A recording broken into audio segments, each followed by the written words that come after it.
talking about. I mean, type in like Twitch data breach and you'll find it. Will do. Thanks. We're live. All right. So let's pick up where we left off last week and start picking through the bodies, because I know the one that I'm standing next to got axed to gush by the big cat. My bad.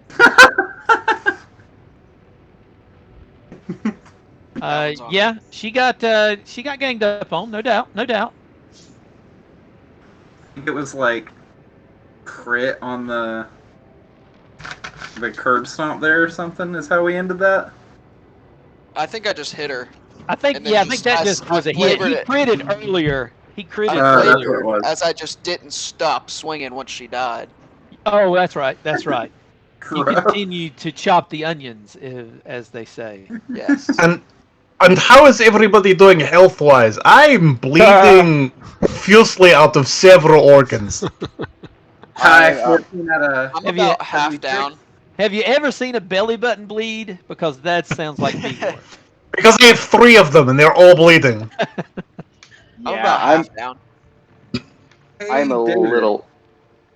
Is there a world map you can for the island, or is there any way we can see where we're at on the island? Yes. Real quick. Yes, I can. I know we need to clean up the hag mess, but also I want a reference for. We had been coming around the bend. Yes, here. You are currently standing in, obviously, the circle of stone.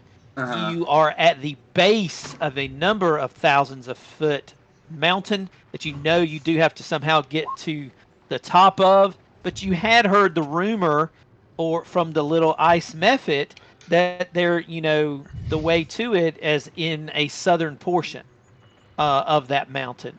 Okay. Along with where you found the orb on that northwest portion. But obviously coming around from the top, that northwest corner, you run into this circle of stone, and that's where you are in relation currently to the mountain. I think you're all able to see that and where you've been. Are we looking to move back and try to take a long rest at the boat with the walrus? Or yeah. Let's go hang out with Reginald. I say we search these hags and then we go hang out with Reggie. Yes. How many fishes do you have? I have 3 fishies left, but we can go fishing. We can fish for more. Yeah. Right. The only thing I do give you warning about, obviously the more overland travel that you do on the island, there are chances of more random encounters. So just keep that in mind as you decide whether you want to backtrack up to Reggie or push forward or do something entirely different. David hitting us with the, by the way, you're never safe. Not on this particular island. That seems to be the theme here. Yes, not on this particular island. But I say that just as a simple warning. You may roll fantastic and not do anything, but you also may not. It is in Lady Luck's hands. I do have demons saved. I don't think that would work because David mentioned that even if you did tiny hut, like the ground under would still get us. Yeah. I vaguely remember that as well. Lehman's tiny hut is awesome, just not infallible like the Magnificent Mansion or Rope Trick for a short rest. Well, that makes the intruder within melee strike of everybody. This is true. Once they see what that cat can do, they're going to regret it. I appreciate Alex in there with the silver lining. Oh yeah. Well, I appreciate that David is role-playing the terms and conditions of you are legally allowed to rest anywhere and anytime you like. Conditions may apply. Yes. Well, 2.4 APR. There's that little asterisk right on the end. Out of curiosity, David, these stones, and especially this one right here, would that be considered quote-unquote off the island? Because it's technically, off, the island, but, if we did tiny hut on that, would we still potentially suffer adverse effects if we had a solid foundation? I think there is potential for that, yes, knowing what you have learned as far as what Aurel can know if you are on the island. You are literally still on part of the island. Versus the relative safety of backtracking, but more travel. Right.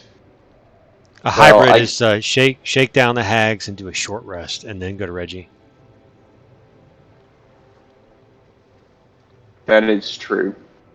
Worth a shot. I mean, either way, I mean, curiosity is going to kill the kitties if we don't look at said stones and said nasty women, hags. So I'm going to start creating bonfire, using Mage Hand, pulling off some kindling, and then I'm going to wait. Right. I'm going to wait to get party approval before I start, announcing our location, unless we're just going to do it in the dark. I mean, is the plan just to do a short rest and backtrack? Is that what we're thinking? We can lick our wounds before we start moving out, just in case we do encounter something on the way there. Yeah, better safe than sorry. Yeah. Even if we can only get like half the HP back, that's still much better than nearly dead. Yeah, plus spending hit dice is way better than spending spell slots, honestly. Mm-hmm. Yeah, and if we're going Also, for a long rest, I mean that's 5 free hit dice to roll. Is everybody good on hit dice? Hit dice, yes. Hit points, Yeah. no. Yeah. Same. Right. Yeah. So, Well, all right. Search these hags. I'm sorry. Here, why don't we Liamans under this big tree for an hour while we pick through the corpses and do our short rest that way? Because, I mean, at some point we gotta try it just to see what comes out of the ground, you know what I mean? Yeah. Well, Yeah. if this is flat enough, couldn't we tiny hut on top of the rocks? So, Not a lot of space. Yeah, we I couldn't just all don't think fit there's up enough there. space for it. Yeah. I say that's 10 feet of space. 20 if you're generous. Yeah, if you're real generous. Yeah. Everybody hug. Yeah. Okay. So maybe like right there in between two rocks. Plus, I wonder how a 10-foot radius dome would fit on a 10-foot square. Or like, would it fall down and squish us? I would imagine, and this is just me thinking because it's magic, it still makes the dome, but it would be like floating in the air. Oh, okay. It still would make that dome because I don't think it would technically be movable. But you can easily climb up the side of the rock and go under the dome. Right, yeah. I mean, would that provide us with sufficient protection from the elements and potential other nastiness? No, it'd be if the floor isn't there, it'd still be wind coming in. Right. Yeah, they'd be kind of it wouldn't protect. I don't know that in that situation it'd be like cupping your hand on top of a straw. You could easily. While sitting on a cold ass rock with 4 other people. Right. It's only 10 feet big. Hey, Eddie, could you tuck it under the boughs of this tree to give us a little camouflage? David, could you move that for me? I don't think I can move it once I drew it. Can I put it over here? I can move it. Sometimes, and this may just be software, if you zoom in closer, use the plus and getting closer, sometimes I can't grab drawings. Okay, I'll see if I'm moving close enough, if I'm moving really close, it'll let me move it. Yep, I got it. I don't know why it's that way. There you go. I didn't know that. Thanks for I don't know what it is about that. Okay. All right, so let's shake hag number 1. Behind hag number 1 is, I guess we'll call this hag number 1.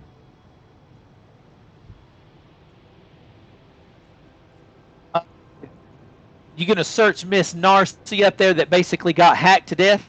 On her, you find 1 potion and about 190 gold. Okay. Various material components in a component bag. Can I search the area and see if, like, is this where they were just gathering, or were they living here? Is there any signs of maybe stashed goods or bedding or where they were camping down? You tell me where and how you want to look, and I'll be happy to work that in.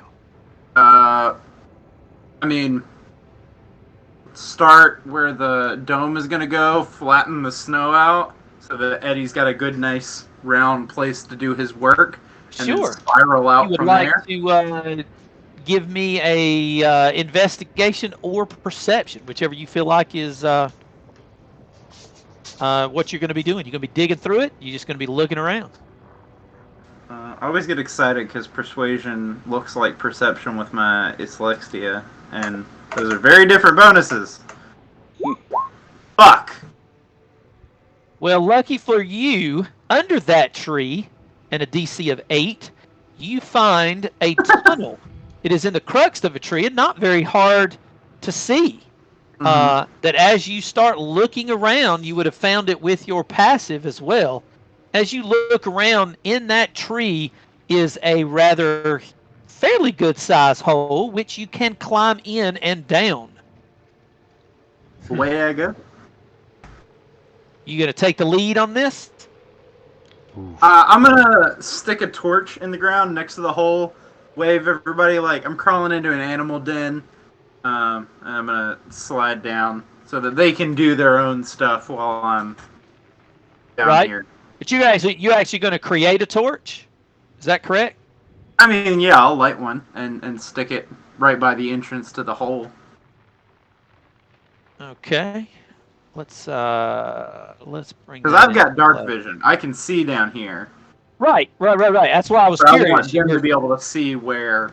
But now, truth be told, I think everybody's got dark vision these days. I think Except for Brandon. everyone but one. Nope. Oh, No, okay. I have it. Sorry. You All have right. it? Yeah. I think it's Vigor that doesn't, but has the flame tongue. That's what it That's is. right. That's right. Yeah. If you will, Zach, bring your attention to here, and move your guy to that direction, I guess is the best way to explain it. When you climb down the tree, you notice that. Does that open up for you to see? Now it does. So you can now see in the cave? There we go. I am going to drop the torch right there where Zach has climbed down through the tree. And for reference, this is at the center of that tree, right? That is correct. This is actually in the center of the tree that you have climbed down. Okay. And you have come down about 10, 15 feet, and you have opened yourself up into a tunnel. For the rest of my party, as Zach starts descending down, Vigor, you are clearing out an area for your tiny hut. I'm sorry, that was Corvus. Vigor, what are you doing? He stepped away from his. Did he? Okay. Yeah. Then I will just jump back to rolling and try to keep it in order. Does anyone fight with only one hand? Like, does anyone fight with a free hand open? Oh. I use sword and shield. Does Vigor? Because I know he has the flame tongue. Yeah, normally he's know. one-handed. I I don't know guess if he he has does anything else because in the he's other hand. casting spells. I don't Yeah, think he'd he's have a to. warcaster, so he'd have to. Okay, I'll wait for him to come back then. Okay. Moving down the line, Brandon. I'm back. What Gotcha. are you doing Yeah, during all this? I fight prep one-handed. time? Okay. During all this prep time, as you see Zach climb down that tree. Oh, are you talking to Vigor or me? You, Brandon. Give me just a second, Vigor. You, Brandon. What is Okay. your guy doing? Pretty much, I would be just kind of like chilling at the rocks right now, try not to move too much or lose too much blood, because even though I'm a little better, it's still Still hurts a little bit. it still hurts a little bit. Dying will like put some things into perspective for you. Speaking of which, once the party is back, he's probably going to mention something about that. Okay. Vigor. Ernest, Alex mentioned something Yeah, about I could hear. Sorry. Yeah, he asked if anybody was fought one-handed. I fight one-handed. Okay. I am going to sheath my weapon and dig that orb out of my backpack. That's Okay. probably been yelling this whole time. I'm going to ask Vigor if he would like to carry this, as apparently stowing this away during fights makes him talk a Sure. lot, and him Sure. talking a lot gives this mortal body a migraine. Right. That's fine, as long as he doesn't mind that I occasionally drop him on the floor. Well, if he does, that is your problem. I feel like it's really his problem. I think his Trust me, babysitting I shift fought is with over. him rambling on. It is probably about evenly both. Yeah, his babysitting shift is over. It's now all you, Vigor. Yes. I'm gonna take the orb, and I do like, have you ever seen, Labyrinth? Oh, where yeah. I was thinking Some about hand those. juggling. I was thinking about those like toys that in, like the mid '90s, early 2000s, like the invisible balls that you like roll around your hand. gosh. and It's they kind of would like just, that. It's kind of like that. Yeah, it's like that. Yeah. Yeah. All right, Zaris, what are you up to He was during all talking this about with prep David time? Bowie. I guess Zaros will search the bodies of the hags. Start searching the bodies of the hag. Like say, on the one that you searched, you found 190 gold pieces and 1 potion that you are unsure of. Okay. You move over to Darcy, who is on that rock, and give her a once over and a look through. There you find 85 gold and 1 common looking red potion that obviously has a look of a potion of healing to you. On the third, you actually find 50 platinum pieces. She is Marcy and looks to be the leader of this trio. And on her, you dig out 1 wand.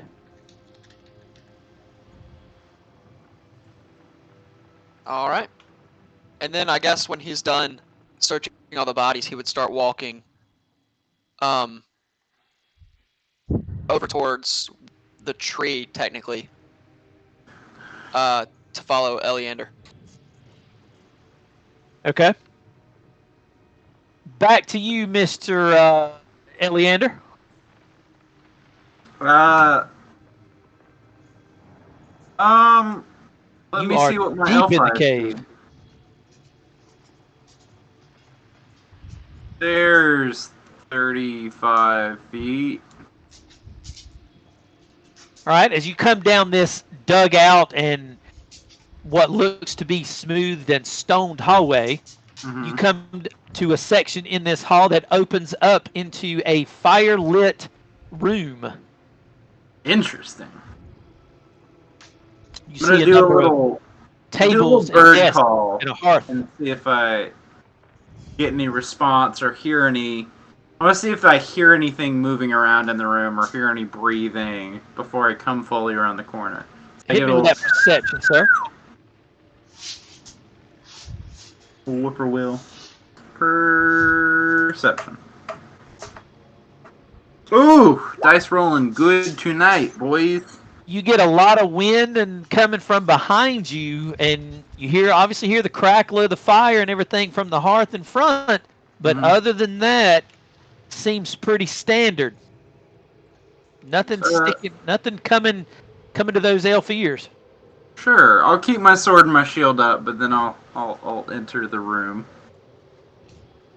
Other than the fact that it looks pretty bare as far as other people in there with you, you see a number of tables and shelves with different ingredients and definitely spell ingredients. Something cooking in a rather large pot, as well as the hearth. To your south and then back to the northwest, you see another hallway. Do not eat it. What? Vigor put in chat, do not eat it.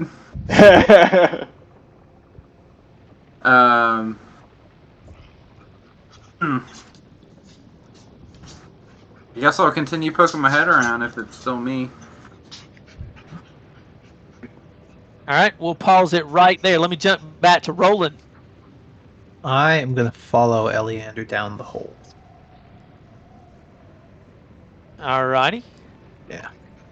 You would like to, you've climbed down that hole, and you clearly see far up ahead, very similar to what he did. It's a long since dug out passage that is a single direction and opens up into one room.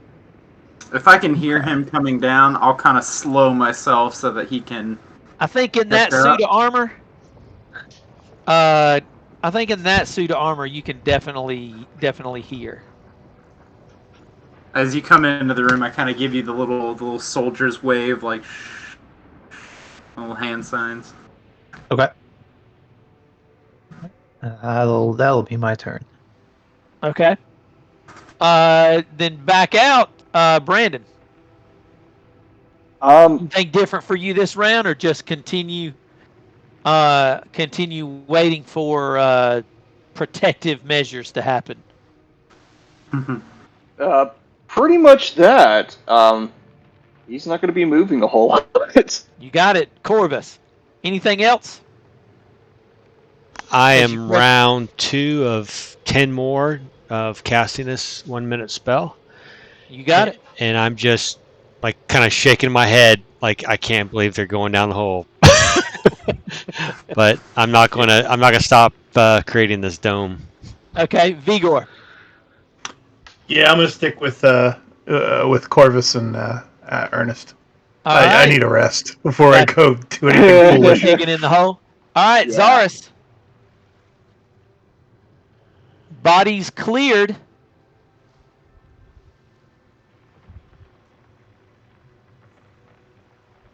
Gonna make your way down as well? If you're talking, I don't think we can hear you. Yeah, if you're saying something. I am can't so hear you. sorry. I'm headed down the hole. Gonna ask Eleander if he's found anything. Before you can get a word out, I give you the tiny shush. Yeah. He gives you the got it. shush. Got it. And that can be my turn. Okay. Then back to you, Eleander. All right. If the boys are with me, we didn't split the party, Brandon. God, we're like 5 feet away. Would you rather the scary thing in the hole come out at us while we're napping? If I centered my cave map underneath the tree map, they would actually be almost right under you, Brandon. This is true. Maybe he needs to move away from the tree. I'm gonna do a maneuver. I'm gonna crouch run across to this side and kind of tuck myself in the side of the wall. Yeah, right. And I'm gonna you let peer Roland in, and it definitely looks to be some type of sleeping quarters. There is a large bared rug that is scattered across the floor, but you do see 3 cots of some sort in a rather nasty-looking room, but it is some type of sleeping quarter. Interesting. And I will pass my turn and give the help action to whichever of my 2 buddies wants to investigate and dig through this room, because my dice have been poop. I ain't the right investigation person, dude. I don't think any of us are. You know what? Not me, Well, it's man. not gonna be me. Look, you guys are Team Muscle. Yeah. Maybe we The just smart wait ones are for Corbin to get upstairs. down here. Maybe we just wait a little bit, let somebody else do it. I don't wanna break anything if I touch it. Well, all the big brains are terrified, and it's us smooth brains that. What you're looking for is dying. I reckon I'll I'm roll it. scared. I'll roll it. So you're gonna what are you doing, Zaris, to make this roll? I guess investigating the room, seeing if I can find anything else. Is there anything alive that will hurt us? Yeah, I guess I'm investigating the rest of the room. All right. So where are you making your move to in this room? You said these wooden table-looking things, are they beds or tables? Those are tables. Everything in this room is shelving or tables. I think Eleander is talking about the room to the south. I did not see that from where I was. My bad. Yes, that is what he is talking about. Okay, then yeah, I'll go in there. And I reckon I'll start searching at this bed back here at the back wall. Okay, as soon as you cross the threshold of said bear, I do need you to make that DC 16, and it is a Dex savings throw. Oh, I've got so much. Oh boy. Well, Spook. Well, That's all I got. That's all you got? Wait. No, it's not. I'm gonna use Indomitable to re-roll a savings throw. All right, Do take it. that off and try it. yes. Yay. You are I'm going to betting make... everything's going perfectly all right in the hole. Oh yeah, everything's Well, fine. all of a sudden, from up top, the entire ground just shakes. I mean, it's like boom. You just feel this huge explosion underground. Ethan, you'll take half of that, which will be 10 fire damage. Yeah. Uh-oh. As a symbol and glyph reappears in the bear's fur, Yep. and as you crossed it, it exploded. Joke's on you. I had 10 5, 10, temporary hit 15, points. 20. Eleander and Roland, you are right at the edge of the concussion wave and fire. Ooh. As Need it to make stretches out 20 feet, but barely misses you. Ah. Do we hear The this? explosion. There is no doubt you hear it. You probably even feel it Super. as it explodes inside the room. Like I said, Ethan, you will take 10 damage off of that. Half 21 rounded down. I'm glad I didn't go in that room. I'm gonna cool. snitch it. So what do I find while I'm in there? After I set That my is main you. out. That is you crossing the threshold. Yeah. If you would like to start fiddling around, I would like to know if you are looking or touching. We're gonna go with looking first. Okay. Quick I'm glance better around the room. Give me your perception. Oh my gosh. Quick glance around the room. It looks like a fairly normal bedroom, other than the fact that it's nasty. It's clearly the lair of a hag. The cots are nasty. The floor is nasty. The bear rug its cleaning from the actual bear is poorly done, and thrown across the floor. So just looking, other than the fact that there is debris everywhere from in this nasty hag's hole, you don't see anything that jumps out of you. There's nothing out in the open. Gotcha. Hag's hole. Did you just call him a hag's hole? I did. I did.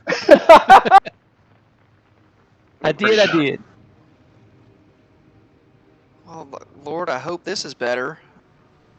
I reckon I'll search the room, like actually search the room. Start Search the touching room or stuff. search a bed. Which way you going? Top, west, south? We'll go west bed. Okay. Oh It's a my fantastic gosh. I'm done. roll. I'm done. Sorry, Uh, Stubbs his toe and he just leaves. You pull up the blanket, dig through that bed. The only thing you discover is there is a chest that is simply shoved under the bed, obvious to find, though. Sweet. But like I said, I still stub my toe, Oh yeah, and Norris just leaves. He's done. He's had enough. hidden things would obviously still be hidden, but what you found, however, is just a chest sitting under that bed. Neat. And that can be my turn. We can let somebody else go. You got it. Gonna jump back up top real quick. Anything, obviously Corvus is still casting. Vigor, Ernest. 0, staying around. Do anything different after you feel the jolt of the snow. Yeah, that'd probably alert me where I would I don't know if I would necessarily go in the hole, but I would try to see, like, from outside, and I would be like, "Are you okay in there?" So Vigor's going to go turn to Ernest and go, well, one of us needs to stay with Corvus. 1, 2, 3, shoot. You want to do a roll-up? Sure. Let's see, so that'd be a... I got a 10. Shooting for the averages. Wow. Well, I believe you won that one, Brandon. You win. Yeah. All right, so I guess I'm going to the hole. Okay, I'm going to drag you down real quick. As you climb down the tree, you actually come right to here. So I'll get to there and go, hey, if you're not dead, please say something. I'm not dead. Okay. Everything okay down here? You hear it come from down the hall. Okay, that's 2 out of 3. Is Ellie okay? Somebody else could have to answer for him. He's fine. Alright. Do you guys need help, or what's going on? Because we hear big boom. You can open up locks, right? You're good at that. If a chest is locked. In theory, yes. Well, then yeah, we need your help. Alright.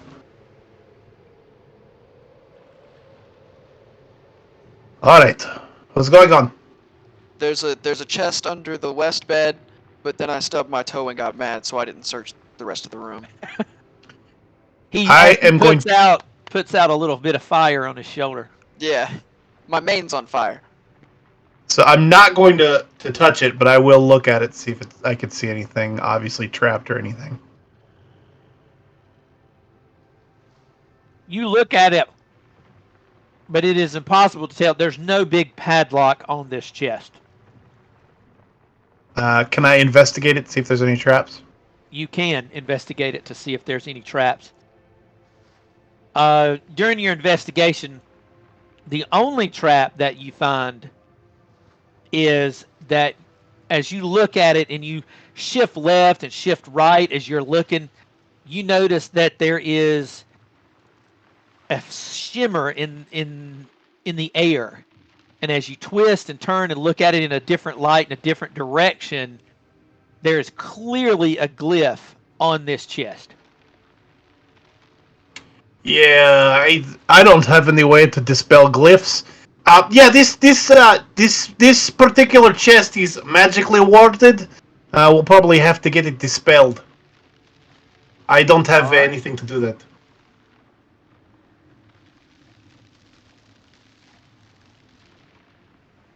Zaris does yeah. he does emphasize that he did not search the rest of the room. It was just that bed, and he found that chest.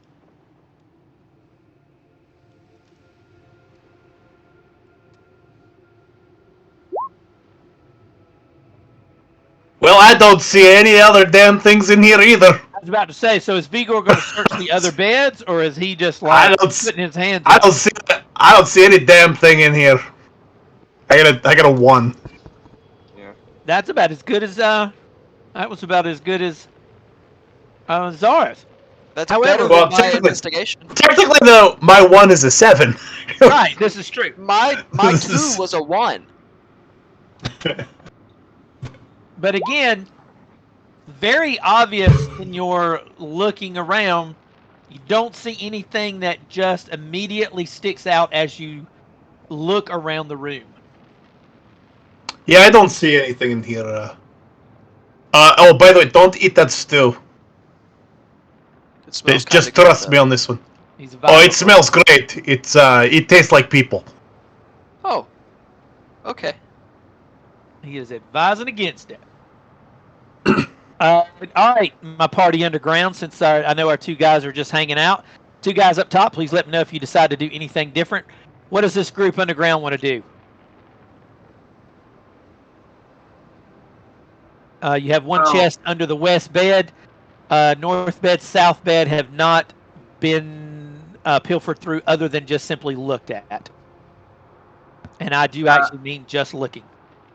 not to be jokey haha, but I'm gonna check this stew and see what it's made of. Because if they're getting reliable food sources from around here somewhere, it seems like a pretty safe hole. I agree. Safe enough to do a potential long rest, and this is out of character. You kind of dig around in that stew, and what you would have assumed in your past encounter with hag to be human type meat, as you look around, there are really no human bones around here. Now, it is not the most appetizing looking stew you have ever seen. You do not know what else is mixed with it, what else is in it, but you don't really see human bones, as there are not very many humans on this island. So either they're killing mammoths or deer or stag or elk or whatever, but a human population not really found here.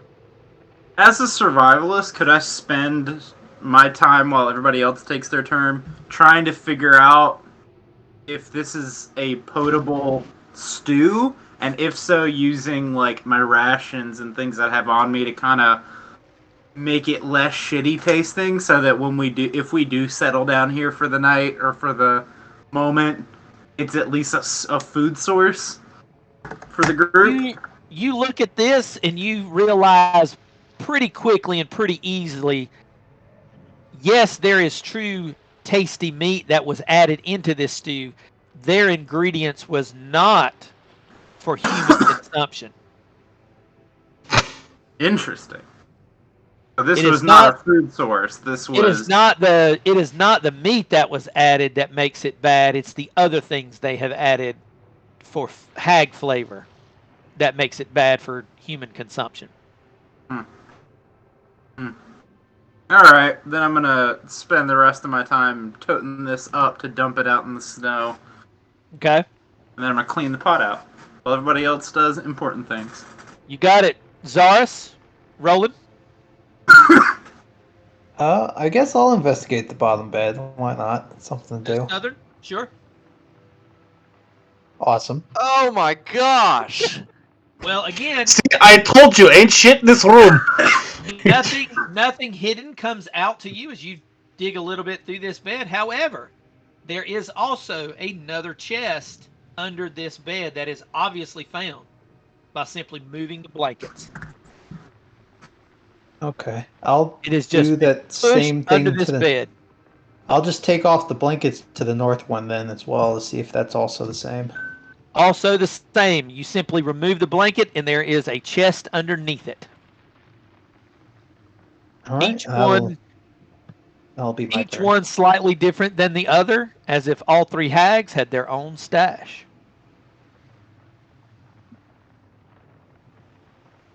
All right. Yep, that'll be my turn. You got it.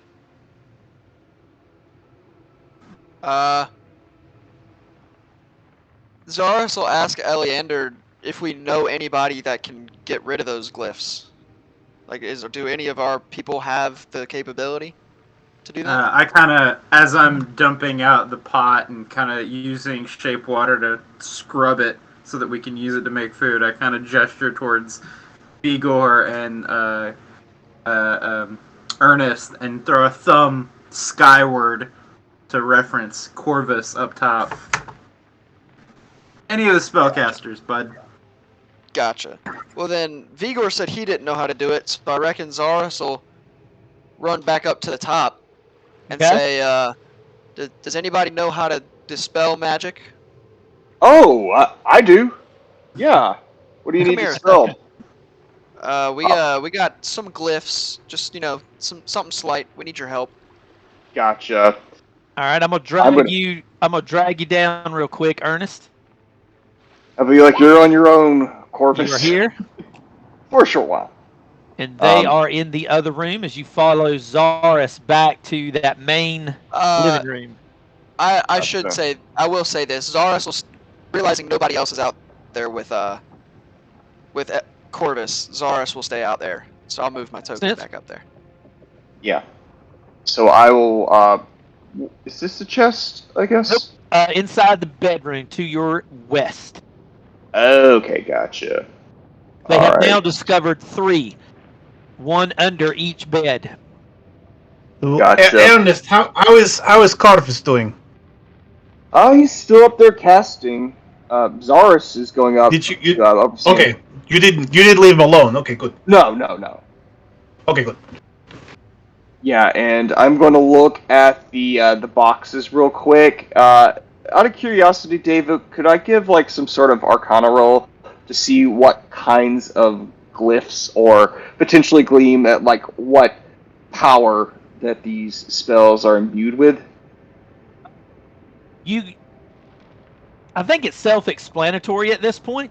I don't think Arcana would tell you what damage it's throwing out or like what level it's cast at. Right. But to me, now knowing that the west one was glyphed, you feel like the other 2 might be as well. If you want to make sure, that is an investigation roll. Okay. But as far as what power it might be, I don't think Arcana quite tells that. However, if you're searching that southern chest, you definitely find another glyph on the south chest as well. So you now know that there's one on the north or the west and south. And I'll guess I'll look at the final chest and give a perception or investigation. Yep, roll that investigation. That one you don't actually see. You look at it, but you don't actually see the glyph. Right. I don't know. Through power deduction, Ernest would probably, like, at first passing, he would immediately see it, but he probably wouldn't trust his gut immediately. He'd probably be like, 2 of the 3 have glyphs of some kind. I agree. I don't think that there would be one left off that doesn't. I think that would be, just a little bit too, forgiving in this wasteland. So I'm going to, So I'm actually good on lower level slots. So I had 3 first level, 2 second level, and I have all my third levels, but I burnt all my top ones. What do you think? Like a second, first level, maybe to test it out? What are you saying? I'm going to use Dispel Magic. Actually, that may be only a third level. I think it's only third level. Yep. So I guess we're going to use my third level slots on the ones that I know for sure are bugged. So I'm going to hold on. Let me read the size of this. So one action range 120. Oh, okay, one creature of object. No, I'm just double checking to make sure the wording doesn't mention like an AoE, but it is one particular. One spell effect. You tell me if you want to do the north, west, or south. Let's start with north. The north one? Yep, and I'm going to cast it. You dispel the north one, and inside of it, you find 385 gold. Ooh! Because we have so many places to spend it.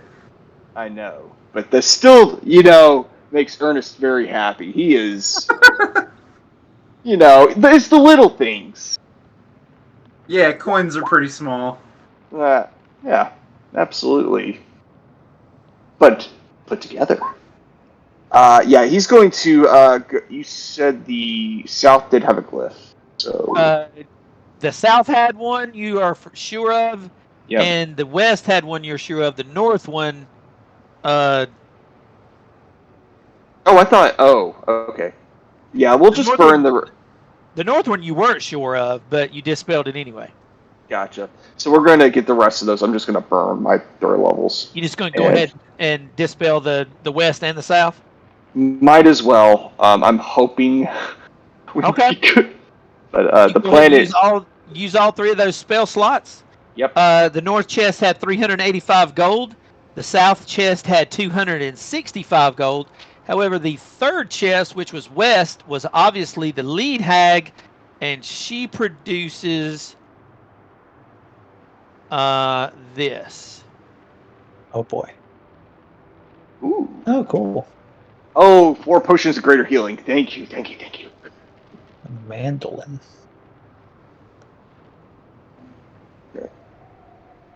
I got it. That is in the west chest as you dig through it. Yep. And out of past, since I'm the one who's actually looting this, would I notice anything like magical potentially about the ring? Could I give some sort of investigation check to maybe see if I can glean a little bit more? Or I know. Yeah. All right, so investigation, please. Well.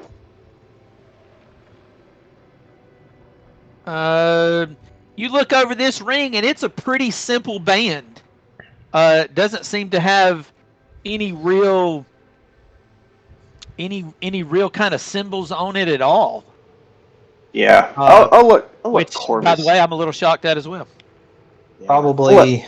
Probably the remnants of other people that have come onto this island in the past.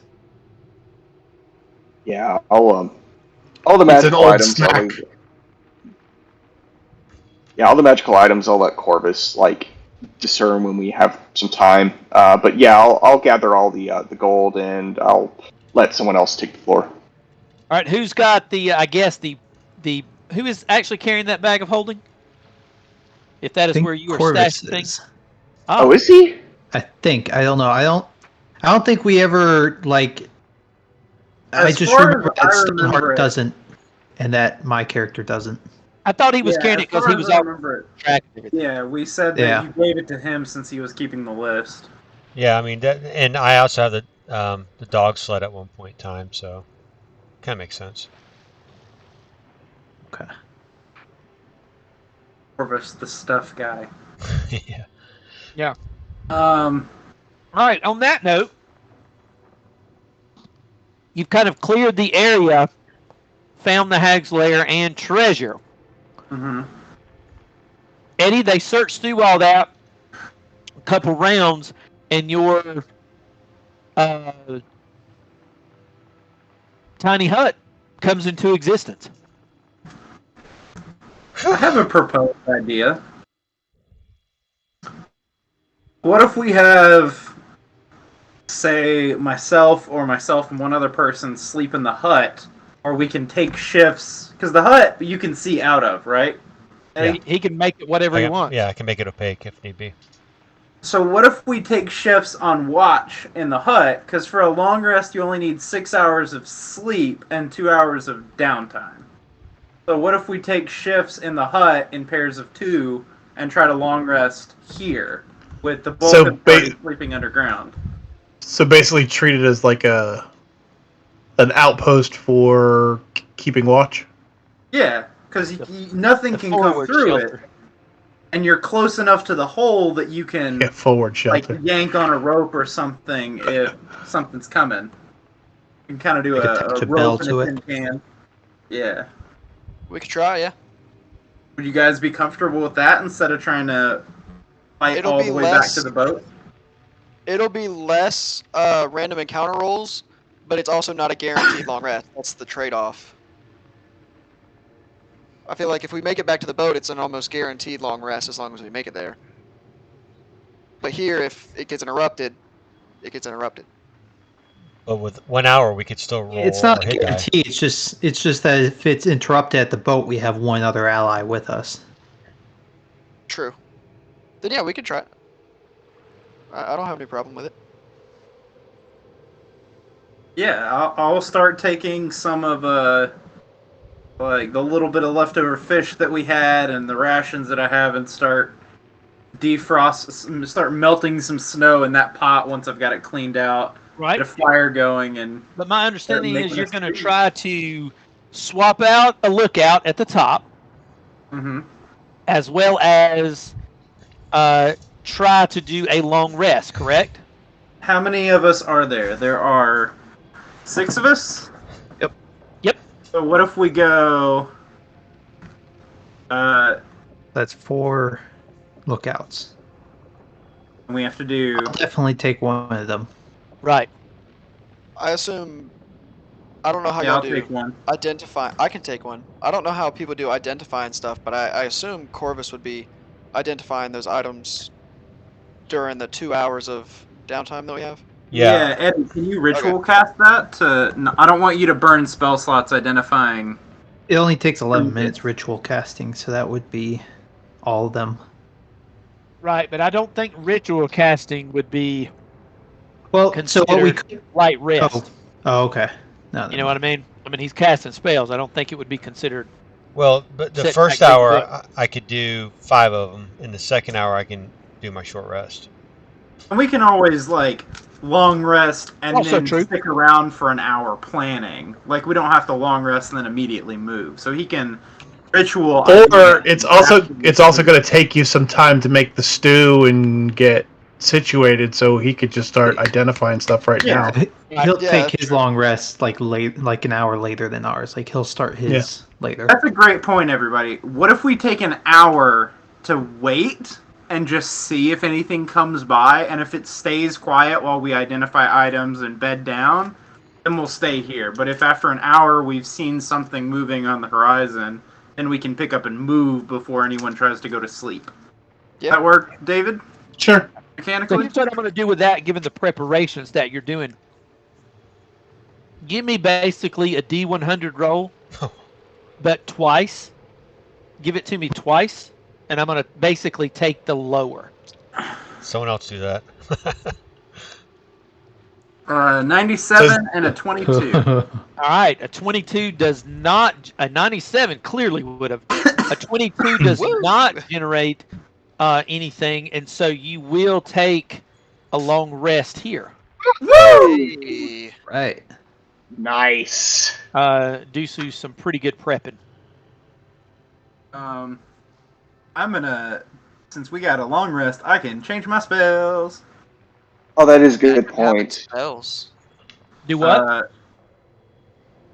Check your class, because if you can change your spells and you need to, I'm always bad about forgetting. Yeah, Paladins can do it on a long rest. clerics can as well. Yeah, I'm pretty sure paladins can. I did not know. I know clerics do. I'll have to. I'll look up paladins. I'm pretty If sure you're on D&D and you Rangers- go to class features and then scroll down to where it says spell casting and click that, the description on the sidebar will tell you. And yes, paladins can. I'm That's why pretty I sure mentioned it rangers are earlier. the only ones who can't. I think rangers are only by level. And Bards are warlocks, also. I think. Bards are Bards? bards. Okay. Bards Yeah, are by level. Okay. Yeah, that's why half my spells are locked, but I can change out some. Right.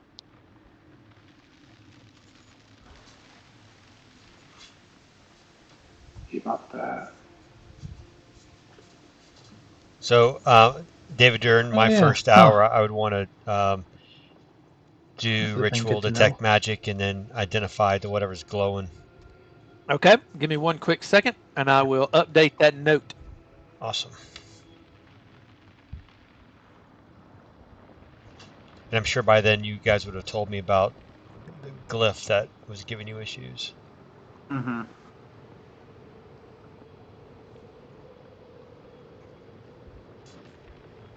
I mean, which glyphs do we have left? Did we still have glyphs left? I thought don't we think dispelled we all of them. did. Yeah, he dispelled all the ones on the chests, and I think we activated the one going into it. Okay. Yeah, I set that one off.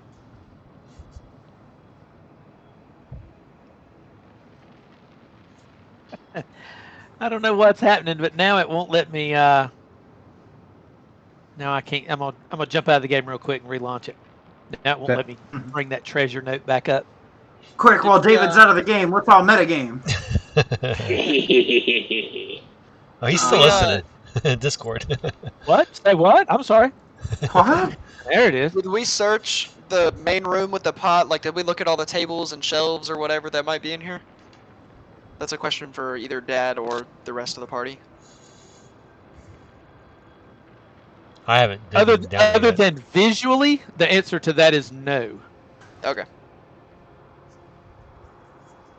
Eleander looked around, gave it the once over, saw that it was a lot of herbs and things.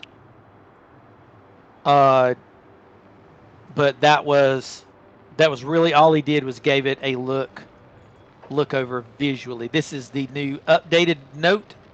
You can look at that. Ooh. Sword of sharpness. That sounds exciting. That is a longsword, by the way, as well. Ooh, you don't say. 4 potions is good. Mariner's armor. Someone make a note that we have that, because I feel like that's going to be important. Mm-hmm. Does anyone use anyone use a bow currently? Vigor, I thought, or crossbow. Sometimes he does, yeah. Mm-hmm. And then is it out of line to say the bard should get the mandolin? Completely. Yeah. Absolutely. Yeah. You should definitely get it, but I have no idea what it does. Yeah, I don't know. What Those that is. things are pretty dope. It looks I like can't- a homebrew. I can't say either. I don't know what that is. No, it's not homebrew. That's not me. The named I'll have to pull it up on D&D Beyond, but the named instruments are like staffs of power, but for bards. Okay. Yeah. It's an instrument of the bards. Yes, it's an instrument of the bard. Uh, That's the name of it. It has cure wounds, dispel magic, protection from energy, lightning. Nice. It also has fly, invisibility, levitate, protection from good and evil. Yeah. Yeah, all That's of all of them have that, yeah. Yeah. Sweet. Damn. And David, I would identify the wand that was on Marcy. Yes, that was a wand of magic missile. Yeah, it was. Classic. Ooh, yeah. How many charges left? I see. I shot. It should have 3. Yeah, there's 3 holes in me, so there's 3 left. Yes, 3 left. Okay. Okay.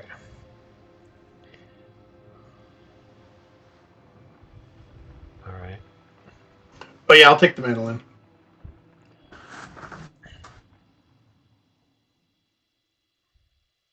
Oh my god.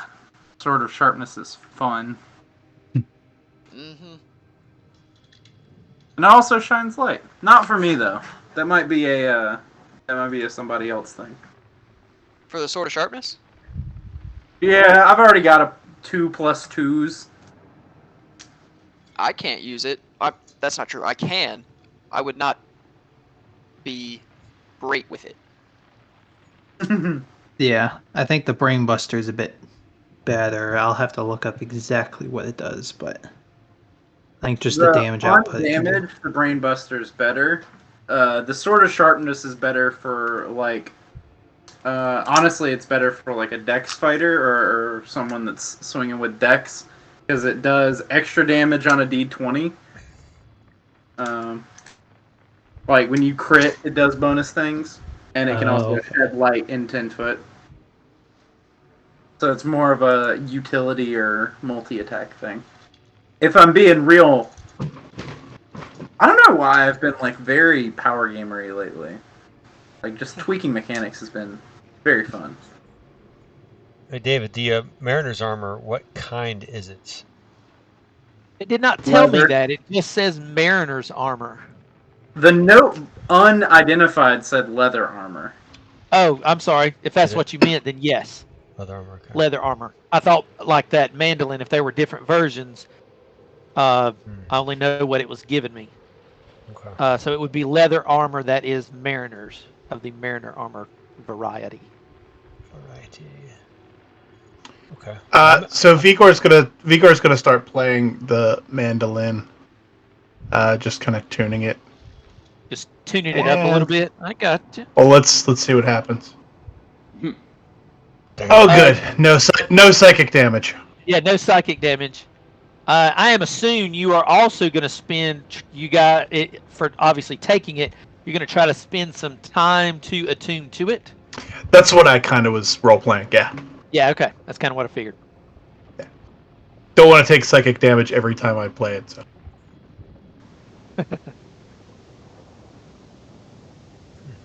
So I'll take my Ring of the Ram off, put it in my pocket, and pull this out and start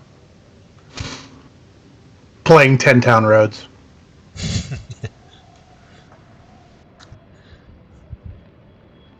All right. Well, I'm still on my first shift until someone properly relieves me. Because technically, I'll I've not take the taken a second long rest shift. yet. I thought. Have we? I thought we were not- taking shifts at 2. But we were Stars? going to... That's fine. Yeah, well, I think we were going to do that, but we're also not quite on shifts yet. We're kind of just... We're going to give you some time in the beginning to Oh, okay. go ahead I thought and David and said we pull stuff. did successfully. No, take a it long is a rest. success. Yes. Yeah. Yeah, we got through it.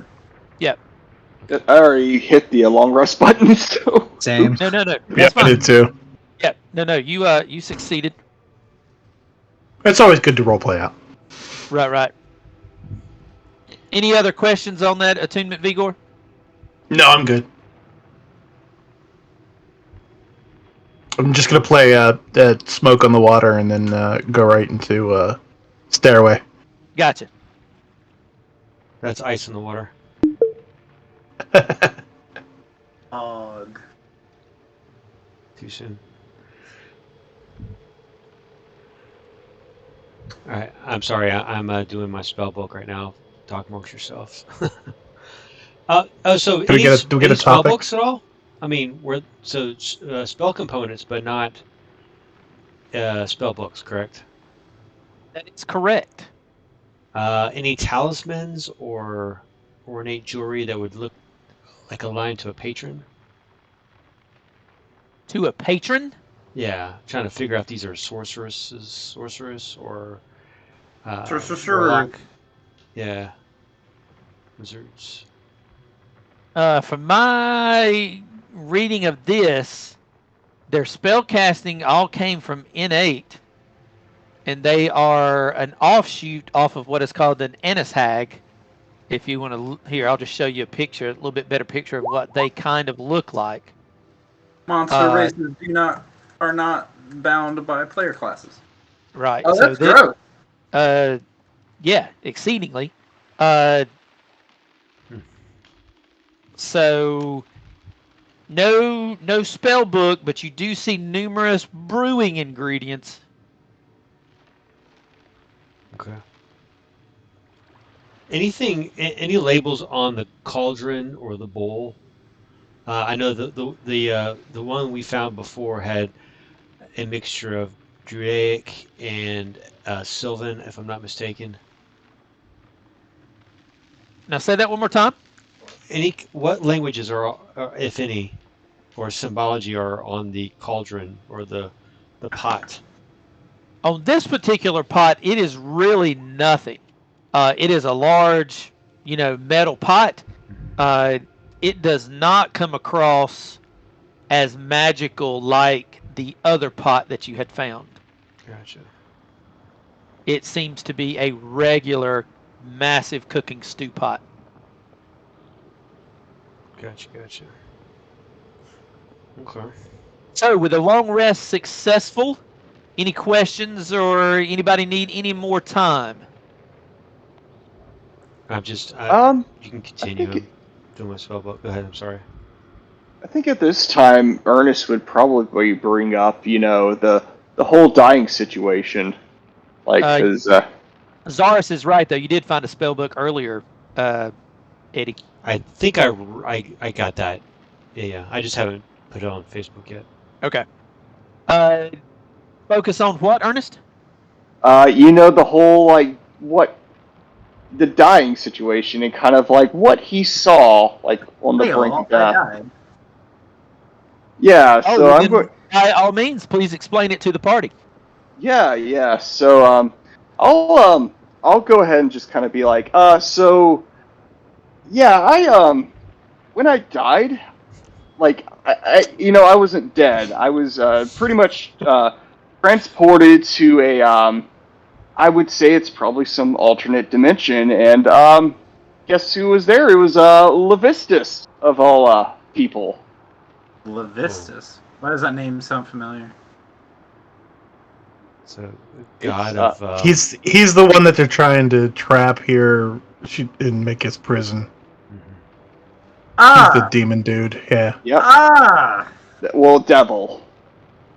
Yeah, devil, I sorry. think. Yeah. Yeah. Yeah, he's a real bad dude. Like, and pretty much, yeah, he like most devils, loves souls, and of course, he wanted me to make a deal with him, which I refused, due to the fact that, my work against the stop of devils and demons. Sure. Hey, Brandon. Yes. This is not meant to be an attack or anything. Mm-hmm. But just in case you're enchanted or cursed or anything like that, would you mind if I cast Zone of Truth and let you repeat that one more time? Sure. Just so we're all on the same page. I trust you as a player. I don't know what you may or may not have done to you. So I will... Well, I'm going to pretty much, like, if you're going to do that, I'm going to say, okay, well, you're going to have to both be in the zone because Levistus told me some things about his talks with your... Let's all eat some fish stew and sit around in a neat 15-foot radius sphere and have a perfectly fine conversation. That sounds absolutely lovely. Well, if you are willing to, I'm not getting in the circle. I'm not getting in the true circle. Whoa, why are you not getting in the truth circle? You have something to hide, Vigor? This is an awkward Yes, time. everything I did at Waterdeep.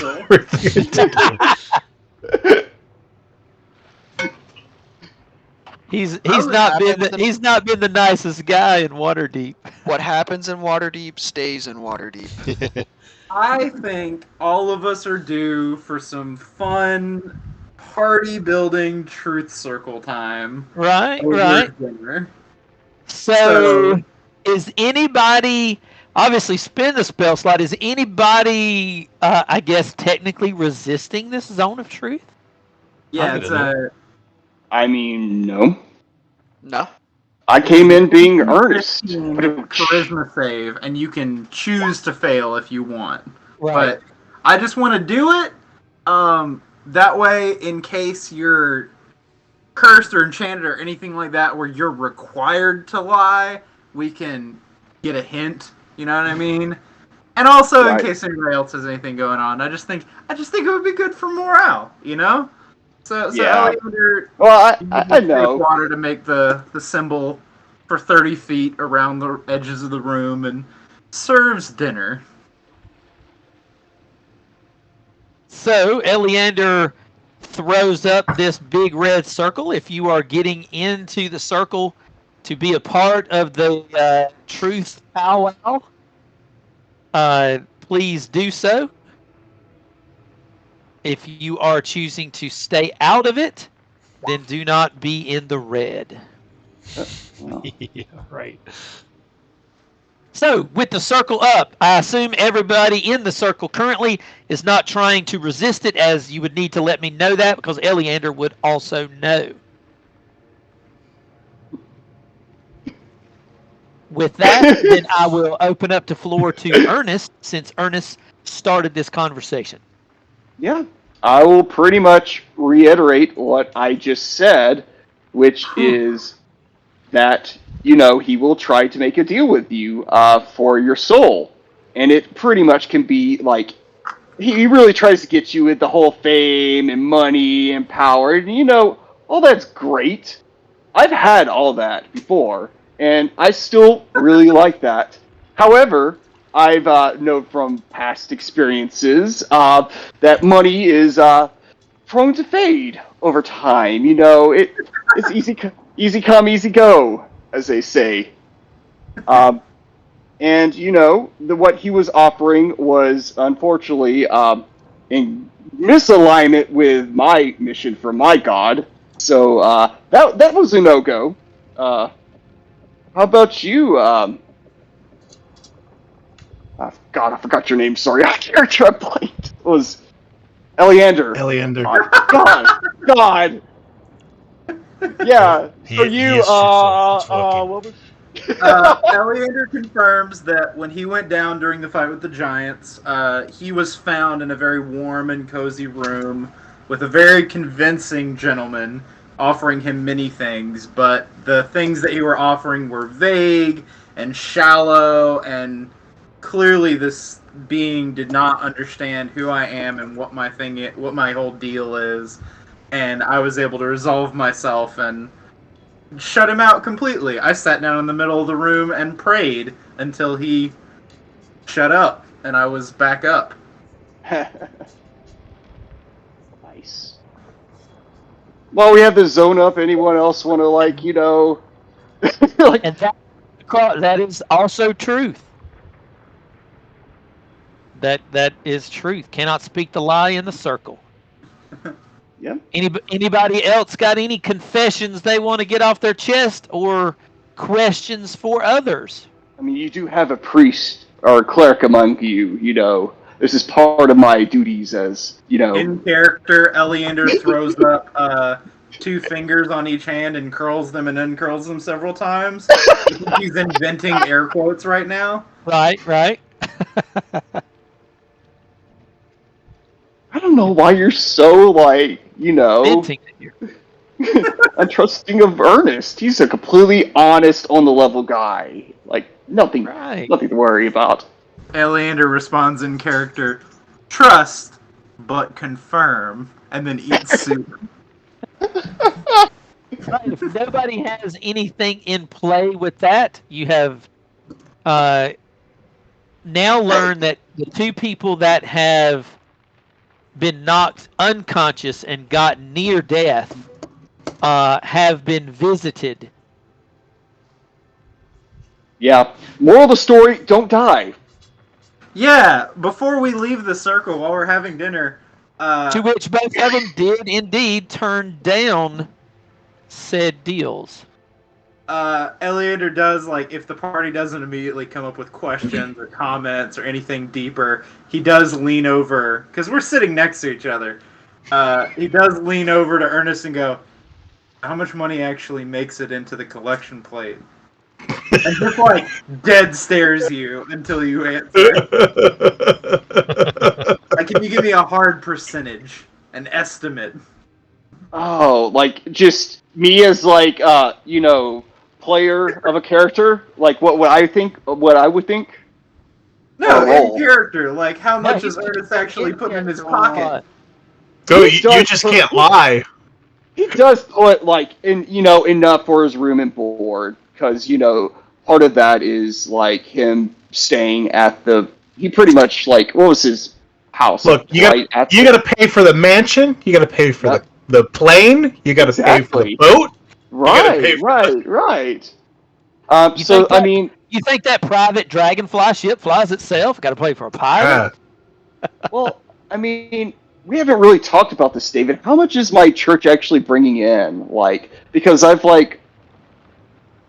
I've done things to kind of, like, drum up, like, At this time, honestly, it would be a lot of self-supported by you, because you have done and tried to get up a small congregation, which I think you would have done, but I don't think you have not spent an enormous amount of time doing that. Right. Plus, you also have the Morning Lord or whatever that other guy, I can't think of his name, who is also a god of dawn and sun and whatever. That would be competing also, you are saying, as far as Palor being the god of the sun and summer and that kind of thing. So you do have a little bit of a competing there. And given that you are an adventurer, you are not always there to spearhead that. Right. So while there's potential, that has not been your driving goal at the moment, even with what you've got going on. It's just, unfortunately, the way having to be an adventurer, you're away from your job a bit. Yeah. So I would say pretty much he would like. I don't know. It doesn't sound like he's bringing that much money, to be honest. Truthfully, So you just truthfully, you would quietly not eat be. soup? Yeah, truthfully, it would not be a lot. Not only given the situation to the common people that are there now, but the fact that you're not spearheading the actual church at the moment. You're off adventuring. Right. I think he would like, you know, like I said, cover his room and everything, but he like besides that, he might like, take a little here and there for minor things. Not small, not like large purchases, but he's because this is not a big congregation, and after his last, mega like congregation debacle where he was chased out of, like, You still got to be Bargaining paid. so many things. Yeah, the man's still got to be paid. yeah, I haven't asked him about his backstory. Like he's got a whole thing, but yeah, he pretty much yeah, because of his past experiences, he's trying to lay low a bit, blend in. So he wouldn't take much. Like So I would say, I think he has tried his best to answer that question honestly. There, Eleander. Yeah, no, I love just listening to Brandon squirm. This is great. No, I think this is great. I can do this for another hour. Yeah, I think he has tried to answer that as I honestly as imagine he it. can possibly. I imagine all of that weaseling and figuring it out was done in character as Eleander just deadpan stares him down. yeah, that's pretty much it. Because like I haven't really like thought about what you might actually like taking from the coffers. Like that's, I mean, So, is it fair to say that like Ernest talks a big game when it comes to being corrupt and greedy, but in actuality he's a good guy? that's kind of the character I've built. That Where is he definitely was. the impression I got in the conversation with Levistus. That is a weird reverse situation Yeah. and is very eye-opening about the character. I think Eleander would respect that a lot. Like, Yeah. you Yeah, talk his- like a greedy POS. You're a good dude. It's force of habit. Like I will admit, I was not a good person at all. Like, even as soon as I like could 2 have years. sent to you any harder than I did. Yeah, So you're actually So- on the redemption path. Am I that's getting pretty. it? Does Yeah, that's pretty much like my whole character, and it really took a turn that way, especially when like David pretty much had the Deus Ex Machina, literally, like Paylor, like the Paylor Ex Machina? Yeah, a Yeah, little bit. Yeah, A little bit. Yeah, so that, well, to put a period on it for the moment and open it up to anybody else. So Brandon, does and takes it Ernest's and then he like goes in his pocket and comes out with 10 gold and kind of like puts it in your palm, like puts it on your knee, and goes, "Okay, then, I will donate." And then he resumes his soup, just as a show of, "Okay, I get you now. I respect you now. Maybe we won't daggers each other so much." yeah. does Ernest mention anything about his past when he hems and hollers? You come up with that answer? He probably would like vaguely mention certain things, but he would like pretty much, since he's in a zone of truth, like, and he didn't resist, he's gonna have to like tell you anyway. Like, but I don't think at like No, maybe Zone of he Truth. accepted- Zone of Truth. You're You not do not forced have to to talk. tell the truth. You're not forced to talk. You're not just you can don't have to only say tell the anything, but truth. if you do But talk, what you it say has to be the truth. Yeah. Okay. Yeah, you don't have to say it. But the Yeah. question would be, what does Vigor have a question there for Ernest? Well, I'm just wondering more about his backstory. If he had, that's why I asked if he had mentioned it, if he had talked about it. I don't Gotcha. know that he necessarily would have at that moment answering Eleander's question because it wasn't a. That's what I background mean. question. Yeah, If because he said a lot of stuff. I just don't know what was in character Yeah. and what wasn't. I was just trying to If clarify. you have a question for him, because obviously you kind of know his and Eddie's backstory as far as being book writers, as that came out earlier at Caer Dineval. So I mean, if you had that Yeah. question or a question for either of those, then obviously now would be the time. So we know it drove Corvus to the north. What drove you, Eddie? Ernest? Oh, that's a funny story. I was last stint at one of my mega congregations at Baldur's Gate. I was run out of, or no, I would probably, I'm gonna retcon that. I would probably say hey, I was encouraged to leave strongly.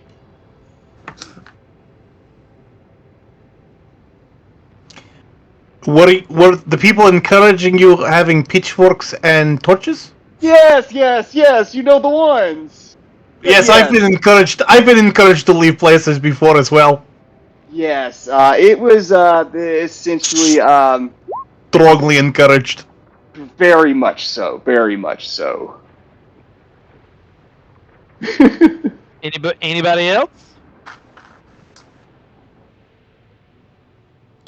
The squirrel's not actually a squirrel, it's a tressum. Eleander just like stands up and goes, "What?" I know. And storms outside to think. What is it, tressum? Himself in the corner. It's a flying cat. I'm just infatuated with squirrels. I admit it. Sorry. I went there. Yes. And Zaris, what has brought you to the frozen north? Oh, I was on a job. I hunt magic items normally for a living. I go out and I find things in Arctis. He said, "Hey, I got a contract for you. I need to come up here." And then I was jumped by a bunch of small dwarves, a bunch of small people. And so yeah. Short people. Yes. Ugh. Yes. Was waiting for it. No, but I mean, what brought you to that line of work? I do not see other people that look like you around here. You are from far away, I'm guessing. What has brought you from your home to where you are now? Can I be completely honest? Zars Sure. was kind of thrown together. I haven't thought out his backstory that far. Oh, gotcha. Oh, that's totally cool. Take it up on the fly.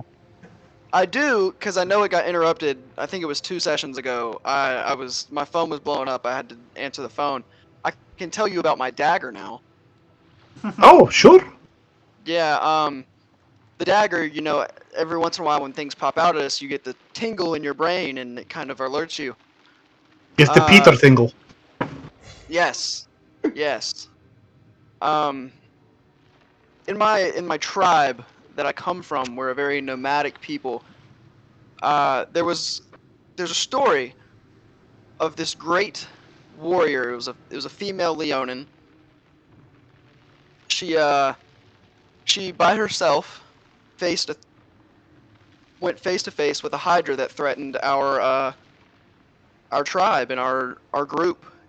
Went face to face with it, and with the dagger, and he pulls it out from up under his breastplate. He keeps it there so it's safe. Pulls it out. He said she cut out its eyes with it. She got into the eyes, and so it kind of, the magic of the Hydra gave anybody who wields the dagger a clairvoyance into seeing things that come at you. Yeah, that's pretty much Zaris' thing. This character was kind of thrown together, speaking completely out of character. Kind of thrown together. I had not thought about his backstory that far. That was my last character. You're all good. Yeah. Anybody else? No? Alright, then let's pick it up. With that, you find yourself climbing back out of the cave that very next morning.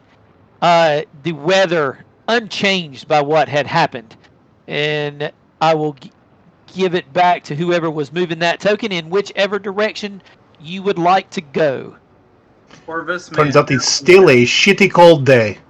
Still that kind of day.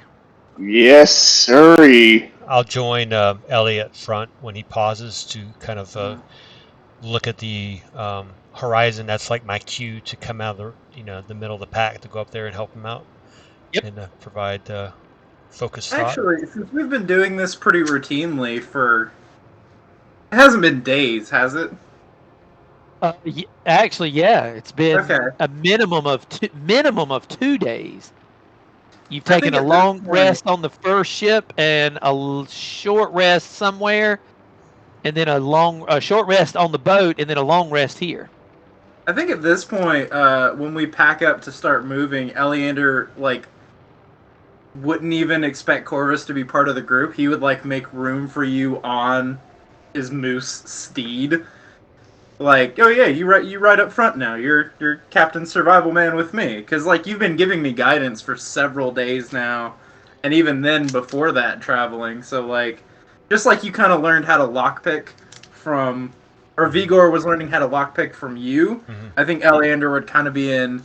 He's not just guiding the party. He's also pointing out to Corvus. No. Listen, you can tell which way the wind is going. Listen, here's an updraft, here's a downdraft, here's tracking and things like that. I'm trying to teach you, just very casually giving you tips as we go.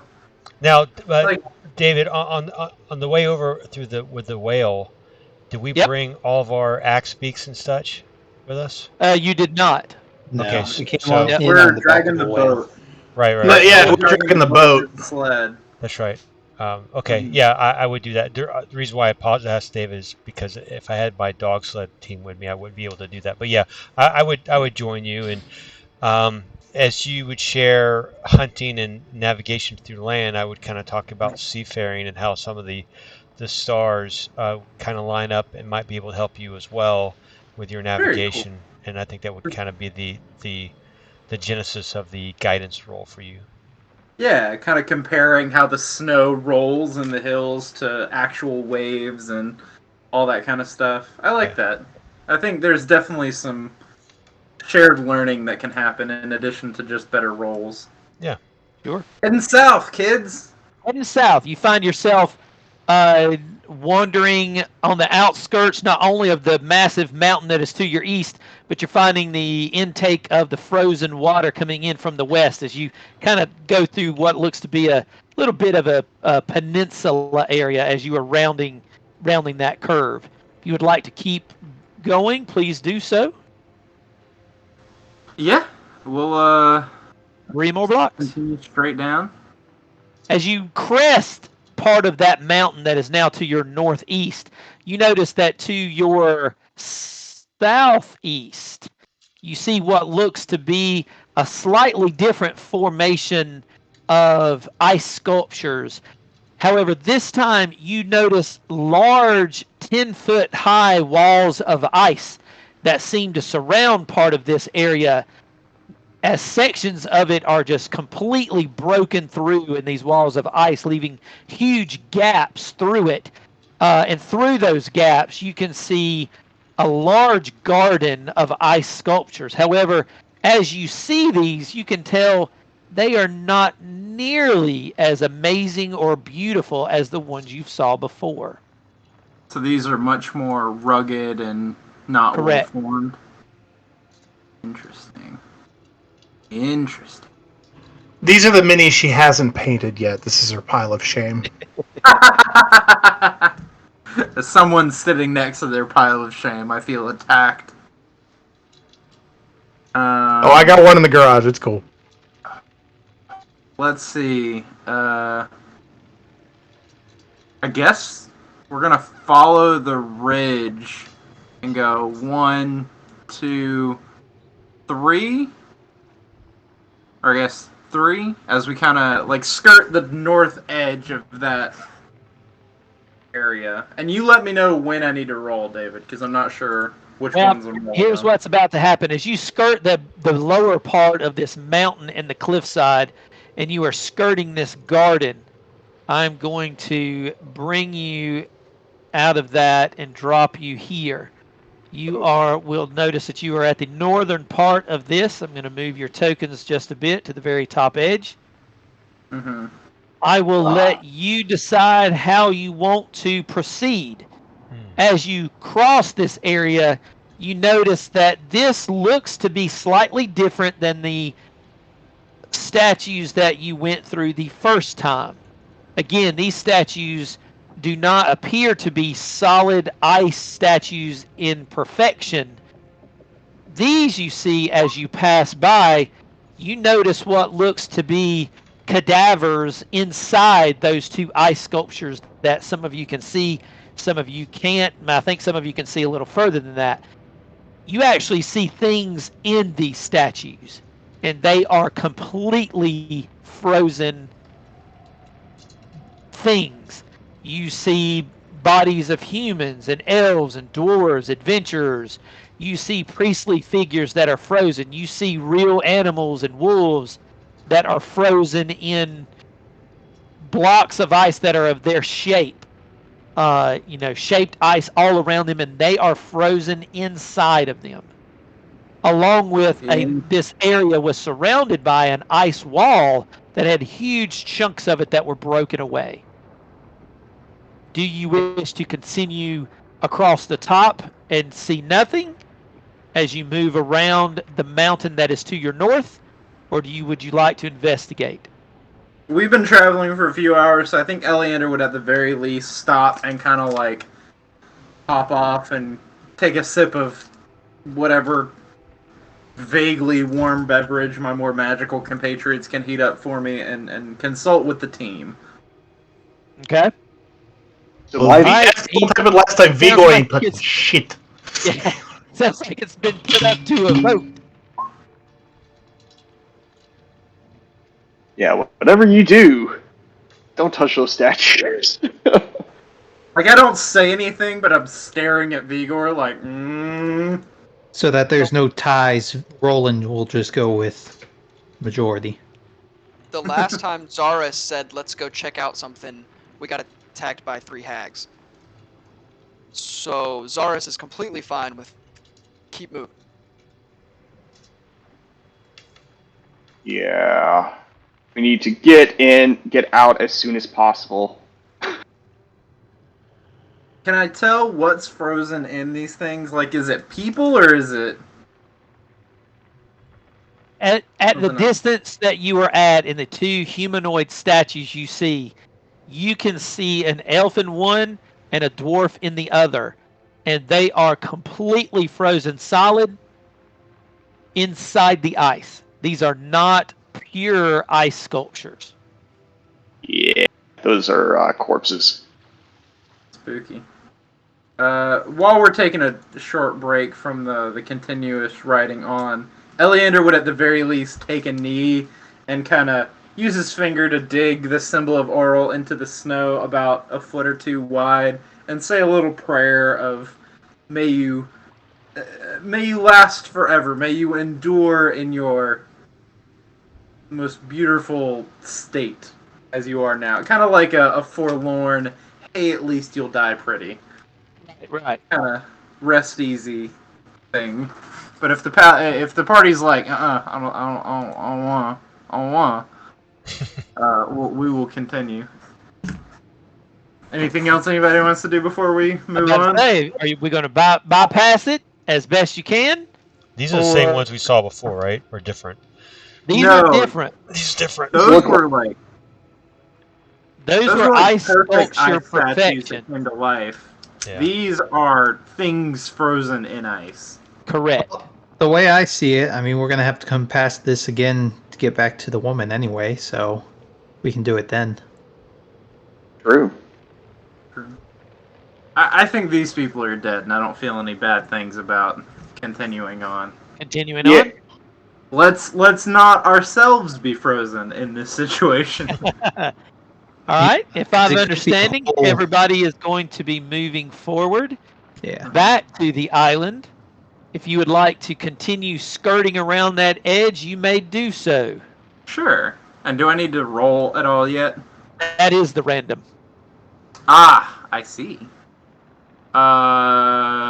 We'll go here. It is placed on the map. That's 3. I think we're gonna follow this southern ridge as we continue moving. All right. Make one more move. Alrighty. 2, 3, and party voice up if I need to, like, if I'm missing something or forgetting something. It is here that north of you, you see what looks to be a crevice and a path that drives right through the center of this leg of the mountain as it starts to go up on the mountain. It is right in the center as it starts to climb the mountain, unlike We anything would you at have least seen stop in anywhere just to have else. shelter from the weather. It is as wide as the biggest giants that you have seen. Yeah, let's duck just inside of that so we can get out of the wind and assess All right, the situation. I'm going to move you to here. You move up, and this path continues in a direct northern motion up the mountain. Interesting. You have found your first path that truly leads up the mountain. So before we keep going, does anyone have any preparations, hesitations, worries, or comments? I don't want to just trudge on and not check base with everybody every once in a while. My only comment would be to make sure that we have taken all the potions, items, anything that we need at the moment, so we have them. Yeah, that's yeah. So there's 4 greater healing potions. If who wants to say, probably the I'll fighter grab one. types. Yeah. I don't I'll want to grab one speak as for other well. people, but since there's only 4, why don't we put one on each of the non-paladins? If that's okay with you, Roland. Oh yeah, I don't need it. I I shouldn't figured. need it. If I need it, then that's a problem. Yeah, that's what I was thinking too. Yeah. Their potions are greater healing? No, everybody, Yeah. everybody take one. So Vigor, Corvus, Ernest. Who's a non-paladin? Zaris. Zaris. That's it. Okay. All right. And Let's- oh yeah. I guess I'm on the steed with you. So I would have shared with you that I got a wooden box, but it's actually a boat. It's pretty cool. You throw it on the water and it expands out. You can jump in. Never mind. When we get to that part, I'll show you. So it's a folding boat. Actually, Corvus, that's a good point. Do we want to ditch the full-size dinghy we have and pull the folding boat? That way, when we get to a stopping point, we're not like trying to figure out somewhere to stash it or dragging a huge line in the snow for something to track us. I want to let it be your call. Yeah. 'Cause you're the gadget dude. Dave, what's compare and contrast the boat that we're pulling and the folding boat that I have? Are they comparable as far as size? No, Sure. I think the folding boat is huge. Folding boat's much bigger. Yeah, much bigger. Okay. Even I think there's 2 forms of it, and both are bigger. Okay. Yeah, folding boat can hold quite a bit. Much bigger than the little rowboat thing that you pulled off the side of the. So yeah, one version is 10 feet long, and the other one's 24 feet long. So let's unfold to the 10-foot and swap out. Yeah, I just won't pull all the creases out like origami. Yeah.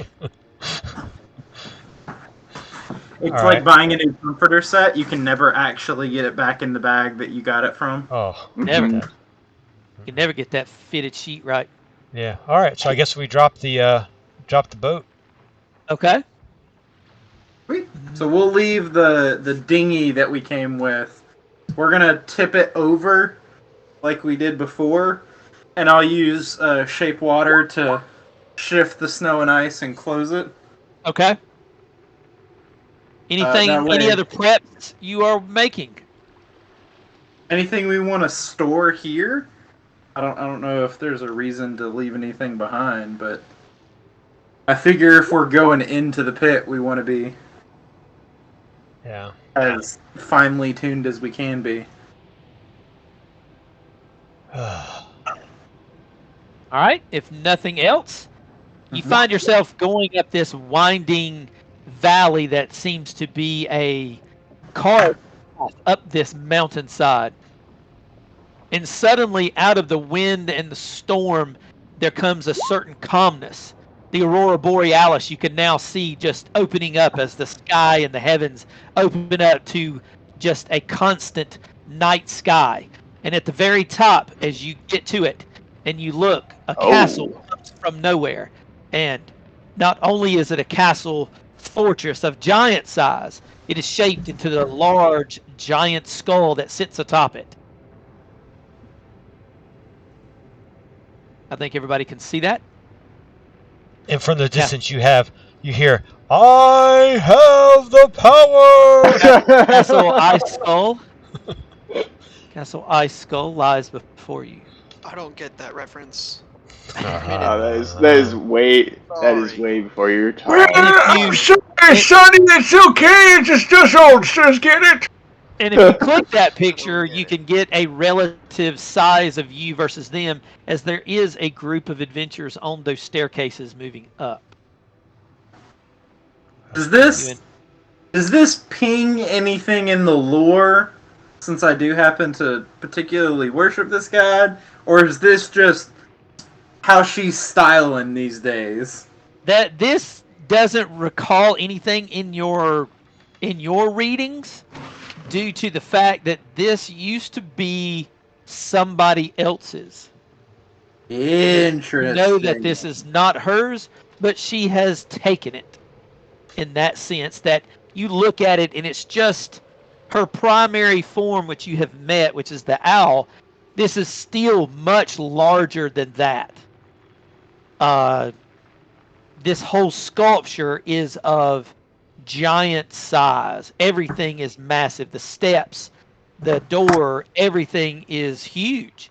So you know this was not built to her size in that regard.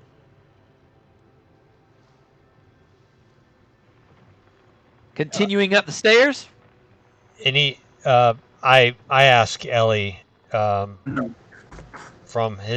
our collective vantage point if he's using tracks or anything that would symbolize, movement up these staircases. Yeah, I'll stop and check and see if there's any well-worn path or anything like that. Like any sign that someone else has been here recently. Give me that survival check. Survival! Come on, dice, come on, dice, come on, dice. With guidance. Yeah, roll it, Eddie. Yeah, I'll do it. Whoa! Oh! Make it a 30! Make it a 30! Yeah, I'll do it. Here he comes. Yes! Oh! Oh my god! You don't have any trouble in all of, even with the snow and everything that seems to happen around here. There are foot tracks and numerous of them. But these foot tracks dwarf you to the point you could stand in it. 1 foot. It is clearly the foot of giants.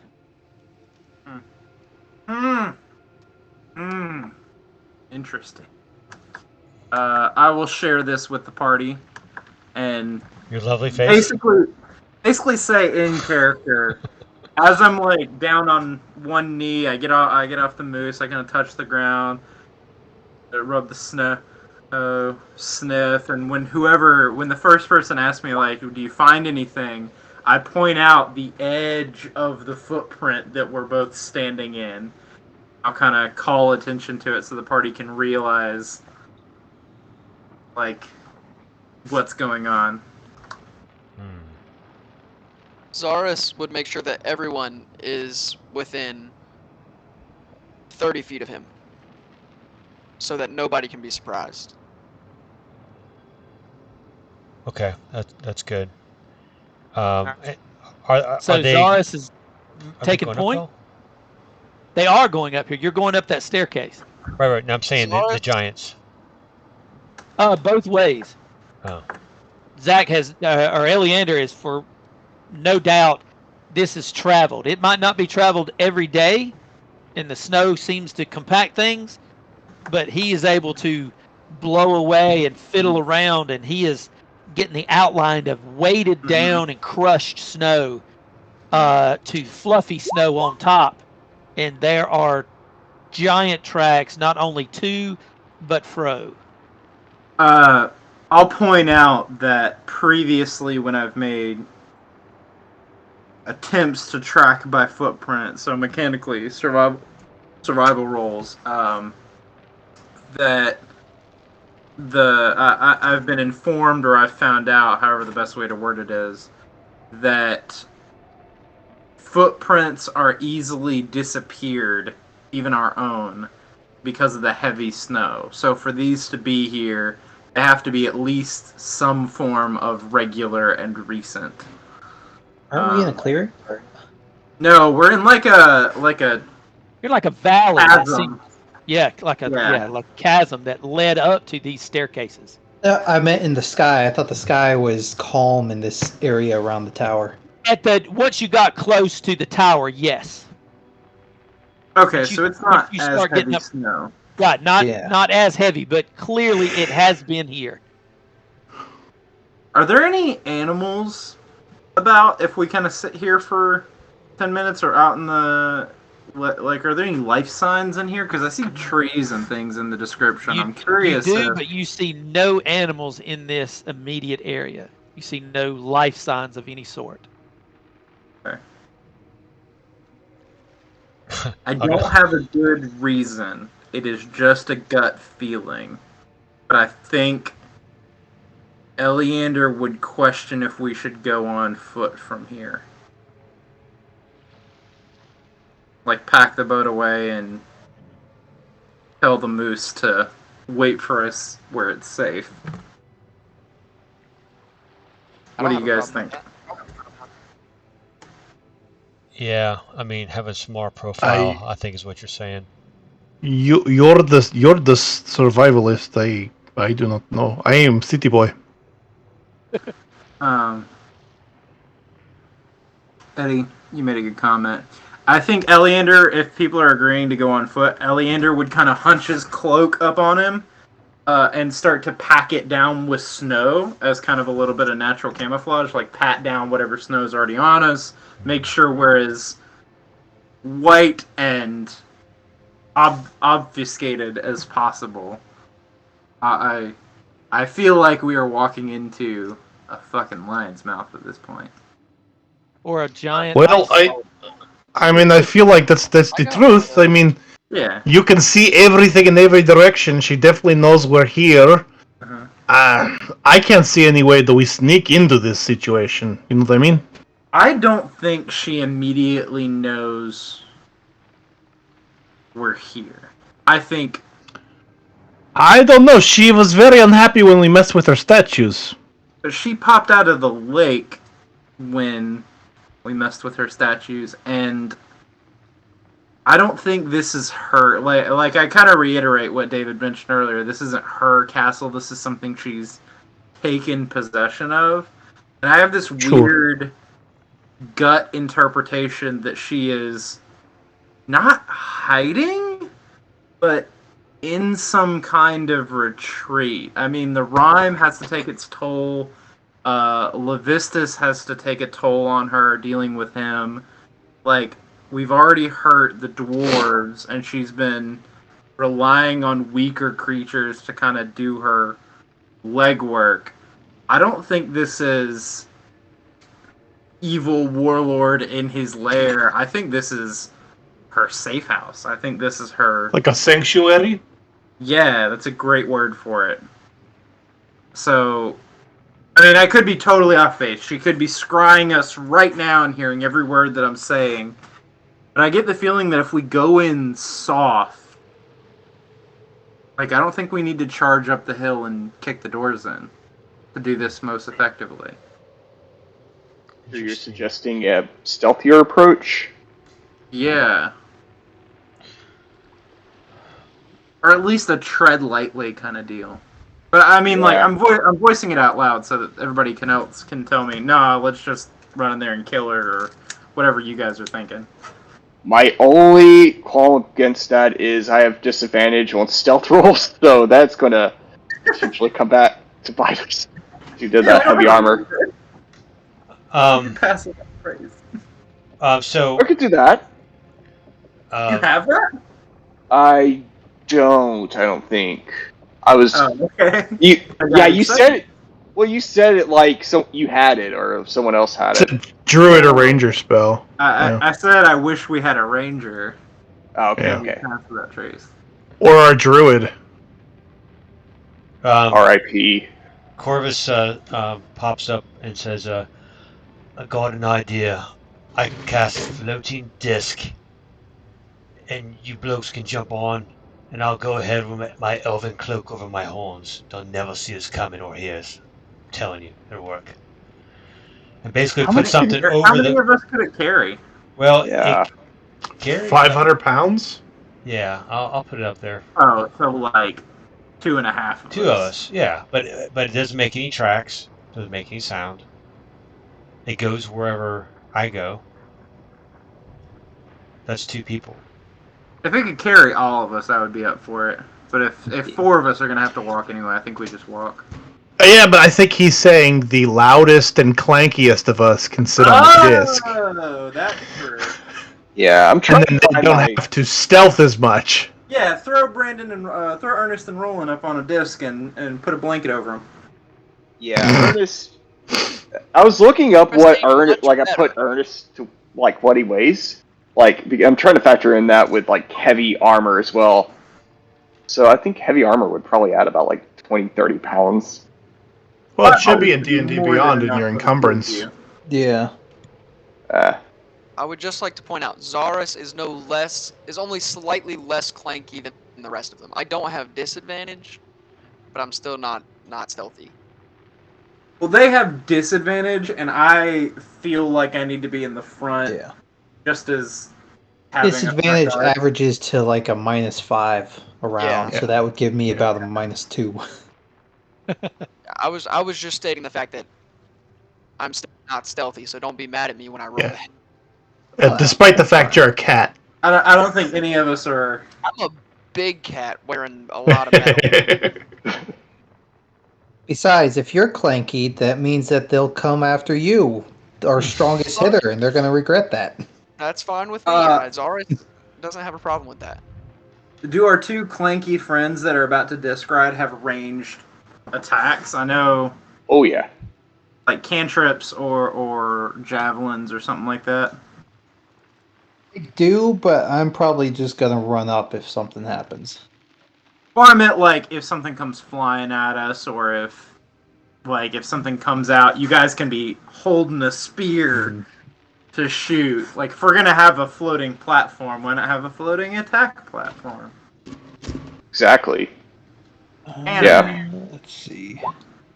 Yeah, pretty much everything I have is long range anyway, so perfect. I have a Into few existence, javelins, but Eddie. that's it.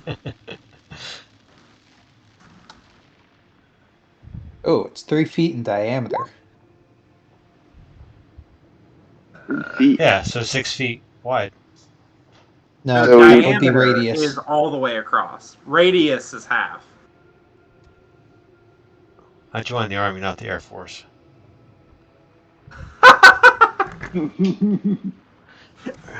Yeah, didn't you guys get the good crayons? No, that's right. The Marines ate them.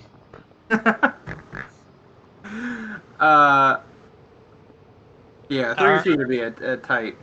All right, Let's, here we go then. I'm going to move you right to the front of the castle. Yeah, it's time. It's time. Yep. You are at the bottom left. As you, Alright. Wow, Yeah. this is a big map. as Oh, you God. ascend This As you is a ascend- Dungeon of the Mad Mage size map. these Ooh. massive Do you want to go stairs. single file? Jeez. No. How about 2 by 2? Don't want to line up. No. How about 2 by 2 with Look, about 10 Fuller, they're foot lining between up. groups. I don't want to be in fireballable shape. You know what I mean? I mean, I know that Yeah. the floating discs is good, but my character would probably benefit the party most near the front, where my aura can really help whoever unluckily triggers said traps, if there are any. Oh goodness. Breath weapon order. So we do fighter, paladin, someone else, paladin. So we get the auras kind of throughout the group. So Yeah, let's, Roland, do you want front or do you want middle? I'll get front. all right. So Okay. let's go ahead and line up so David can see in front of Ellie. I know it's not the Just- direction of travel, but I'll do it like I've kind of done my other group. Whoever wants to take lead, I will assume, unless you choose otherwise, everybody is technically following that one token. Before we just have to move everybody. So if you want to get a kind of a marching order, I don't care the distance or the space or whatever. That's what we'll set it up as you kind of move, unless you decide to move differently. Actually, I'll take the rear if Roland wants to take the front. That way the aura parade can stretch with enough space to fit everybody in between without bunching us all up. And I've got like Misty Step and things like that. So And everybody can see those two auras, correct? Yeah. Okay. okay. So we're going to the right. All right. So So right to left. Roland starts. Yeah. Brandon, get in order. So we were doing. Okay. Is that kind of how we're doing it? Yeah, Looks but like in it. real life we're kind of staggered apart too, just so that we're not Like that. I mean, in a are straight you, line. Yeah. Yeah, Okay. like no, that was exactly right, Corvus. Go. But yeah, that's down good one. for the marching order. Yeah. Okay. That's perfect. Then I will like that a assume lot. that's how the party is moving as we move through. So, Roland, if you want to make your first move and do whatever you want to, the party will move up behind you, but won't go ahead of you. They'll always be one square behind you. Question, David, Sure. about these steps. Are these Yes. human-sized steps or giant-sized They steps? are giant-sized steps. So you do find yourselves technically at difficult terrain, but you are out of combat, so it's not that big a deal. Mm-hmm. Okay. But you do realize that this is a little bit hard to traverse, and huge steps. Yeah, I mean, it's not Cinderella mice climbing the steps, but it's pretty big. You're climbing over small little walls.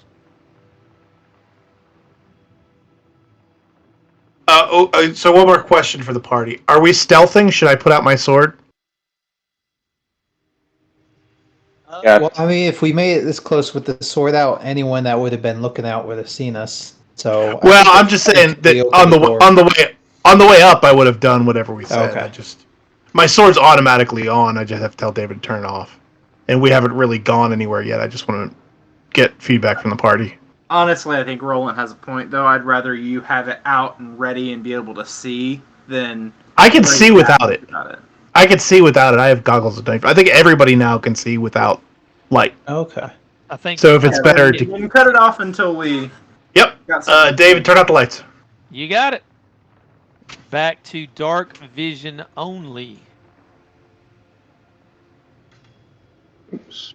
Since I'm in the rear, David, I'm just gonna have a passive action to look off to the left and right in patterns, kind of Right. trusting that Roland has Keeping us an eye out. directionally in the front. I'm gonna keep an eye out on the sides and see if I see anything, particularly anything flying or any trees separating. Separating.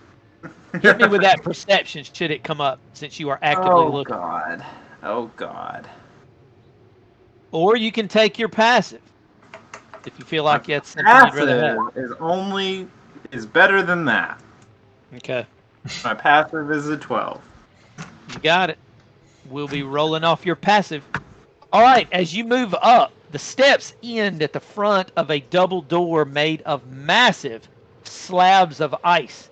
And in this ice, there are two huge dragon skulls and bones embedded in them. Carved into the edging of this door, you see a large single word in a script that some of you may or may not be able to read. Who can speak or read Dwarvish? I believe I can. Yep, I can. I cannot. And Anyone I did else? not take comprehend languages. Nope. I think Stoneheart could, but not rolling. Nope. No, sure. So just me. Uh-huh. Just you. There you go, sir. Do with it as you will. Grimskull? Grimskull. He says Grimskull. Grimskalle.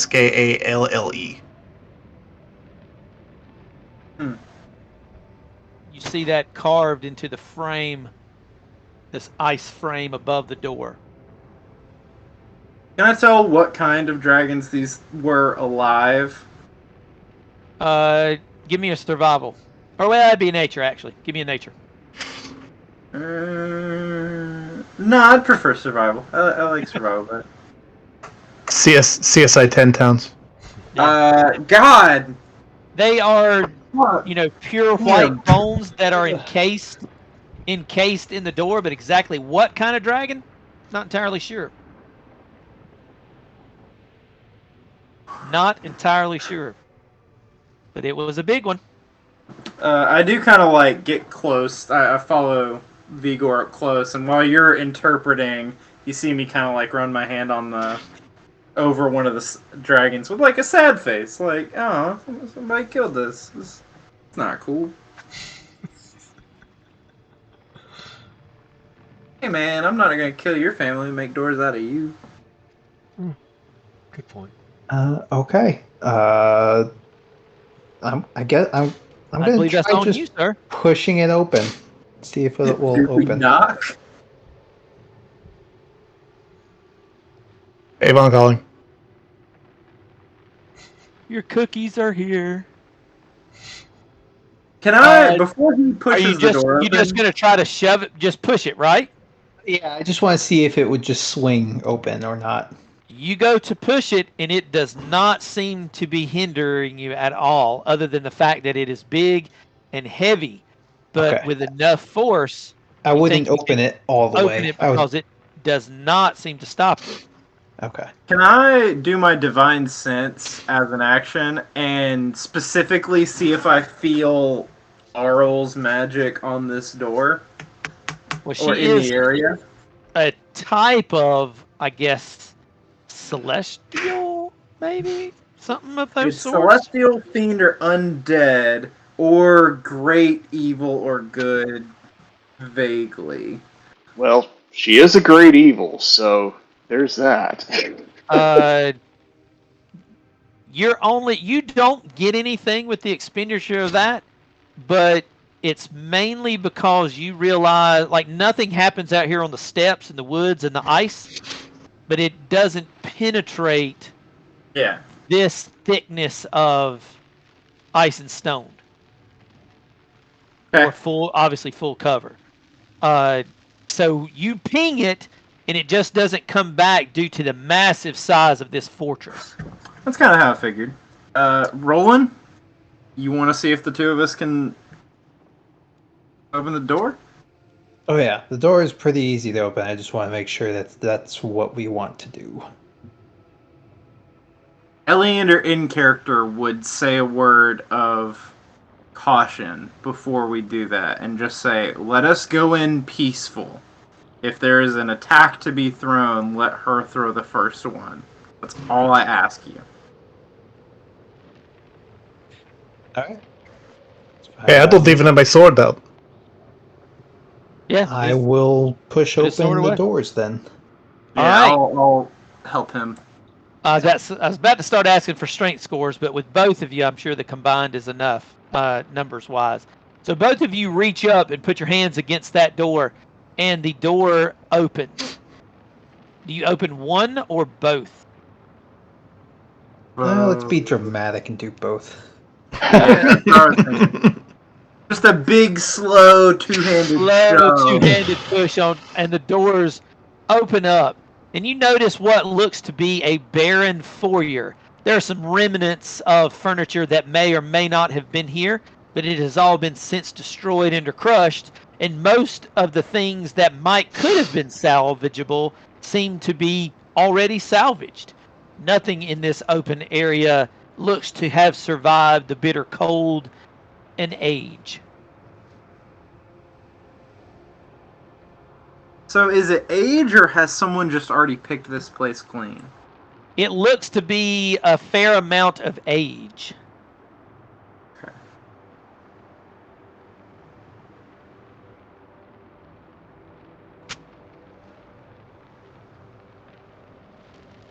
I'm gonna peek down the hallway here.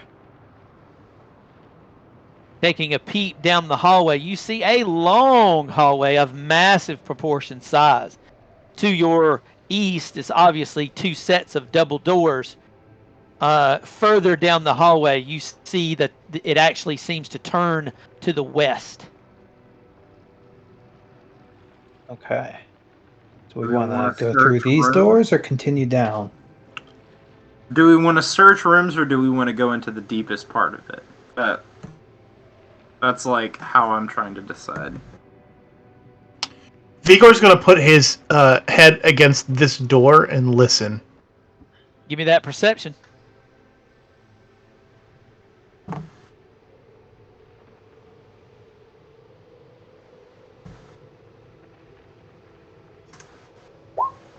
You instantly put your ear up to the door and try to listen. And the minute you put your ear to that door, the door just flings open as a great battle axe tries to swing down, and it completely misses you. Let me clear these out before you roll. Please click your token and give me some initiatives. Hey guys, I think there might be someone in there. There might be giants. Or hey, about the giants. God, now I'm gonna have their song stuck in my head. See, I was always more of a bowling for soup guy. For Yeah. Ethan, Bowling for Soup was a band in the late 90s. I've heard of Bowling for Soup. I'm very musically cultured, and I technically got the He-Man reference. I'm just picking on I you. figured you did. I know. I got the reference. Oh, but I I've totally never didn't know. watched. With that axe swings, and as the door opens, it is revealed to you that the frost giant standing there holding a blade. He seems to barely have a good grasp on it, though he is swinging it with precision and great strength. He looks to be way on the old age side of frost giants. He seems to be quite elderly. Geriatric giant. Mainly using that axe as he moves and steps forward that door as a cane, as well as swing it as his large battle axe as well. Dude, that's even worse because that means he's lived a long time at being a giant. That means he's extra dangerous. Yes, Vigor, it you totally are facing, doesn't give. You are facing the extra Damn. dangerous giant. I got excited because I saw the 0 on dexterity, and I thought that was his initiative, and I was like, we got him! Get him, boys! I was using his stealth against the perception to see what happened. See Glorious. if it was a surprise. Yep. Can I interest you in a subscription to Better Homes and Gardens? Tasha's. I feel like that's a mockery, but I don't really know. It's Tasha's. Tasha. Okay, Tasha. Super It's a Mario. DC 15 wisdom save. Gotcha. DC 15. I got a little bit of that. Still not going to happen. It is it's a terrible laugh. I mean, it is an old man, breathy, gasping type breath as he falls over onto the ground or all fours, whatever happens there He's in that prone. Yeah. massive guy's prone position. But like I say, it is a very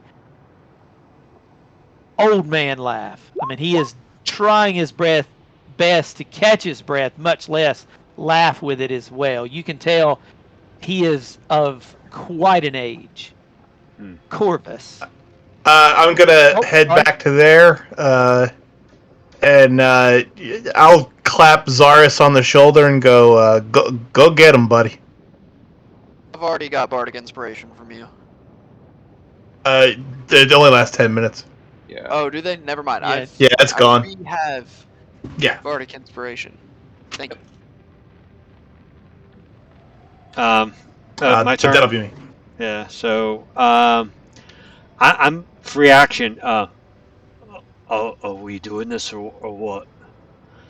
And I, because he's laughing, he's prone, and I just, if I don't get any response, then I'm just going to move 5, 10, 15, 20, 25, look around the corner,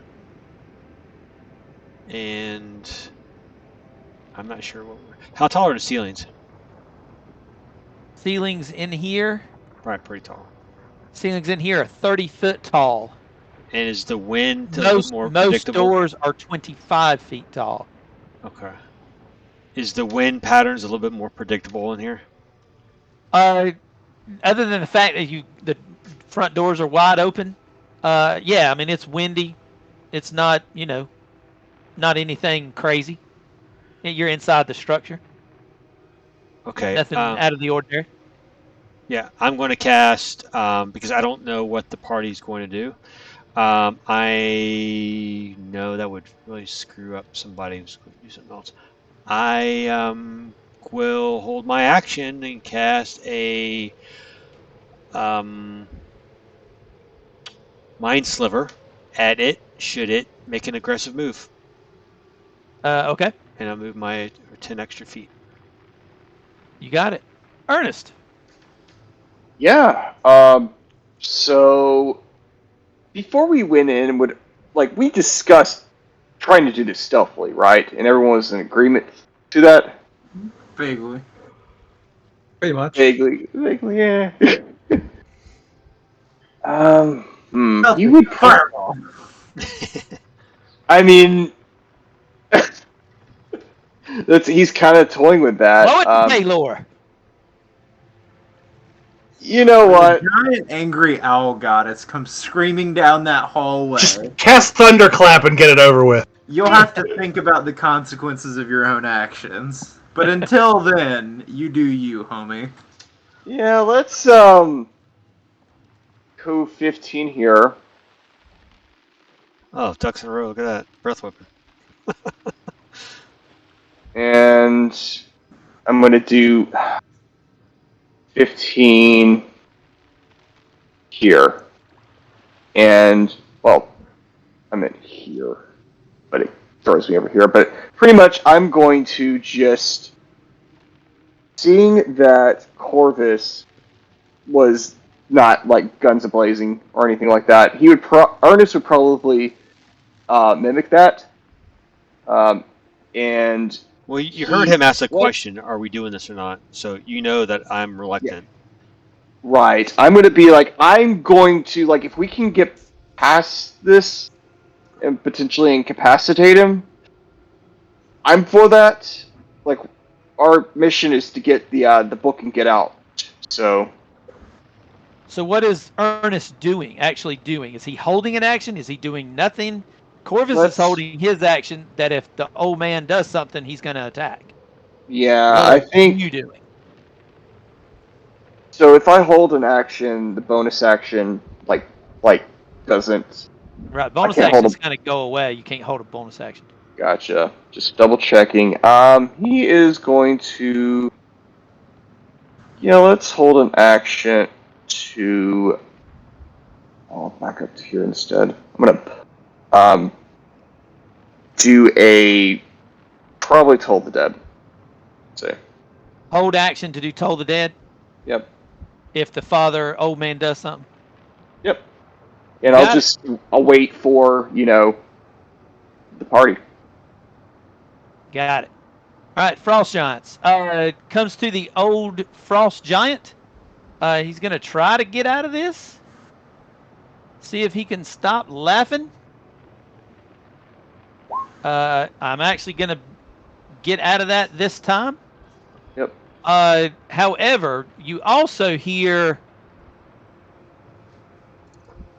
something say in a language that you cannot understand as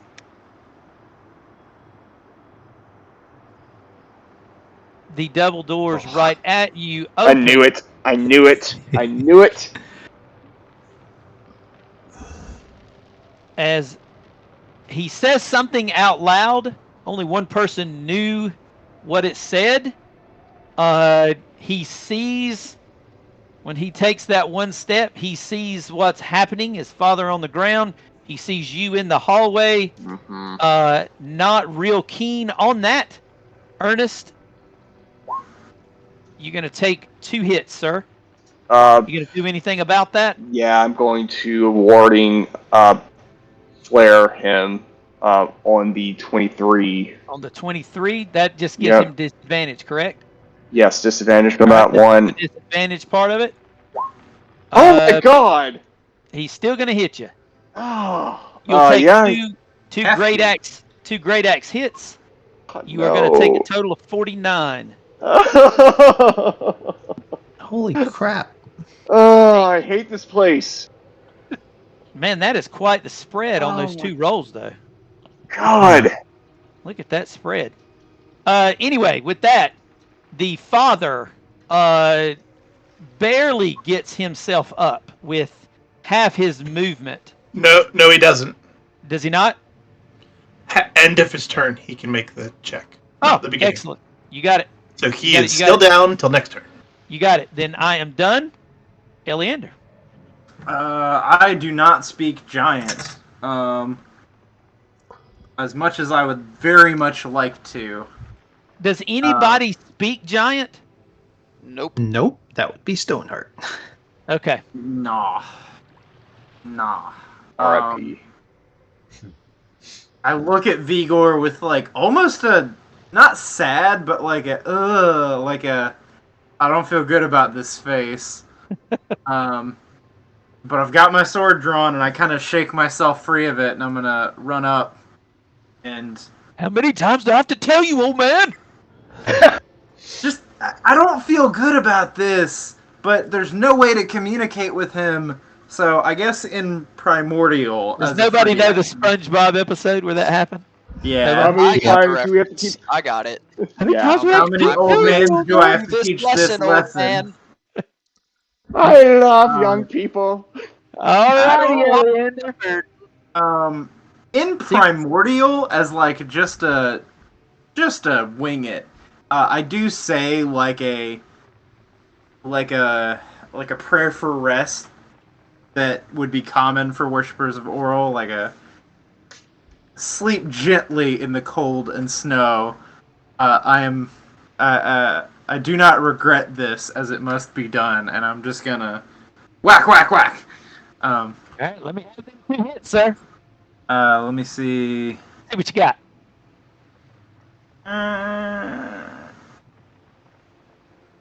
I'll save some spells. So for now, we're just gonna do some general whacking and whacking, and I get advantage because he is prone. Is that correct?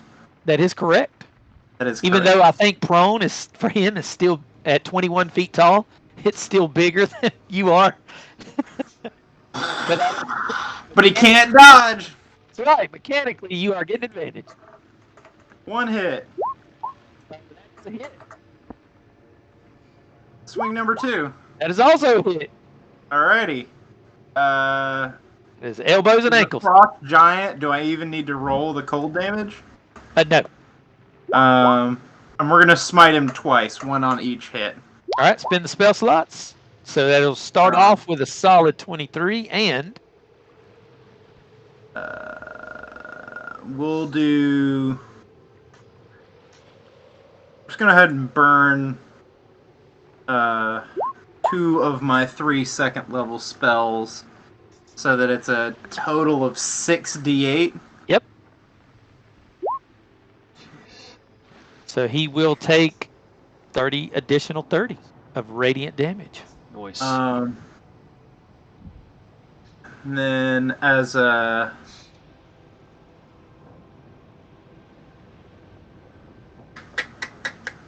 I think that's it for me right now. You got it. That's good enough. Zaris, you're up.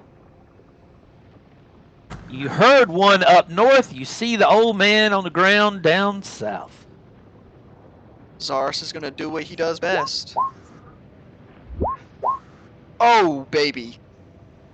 That's God! a good round, that's a good That's round of hits.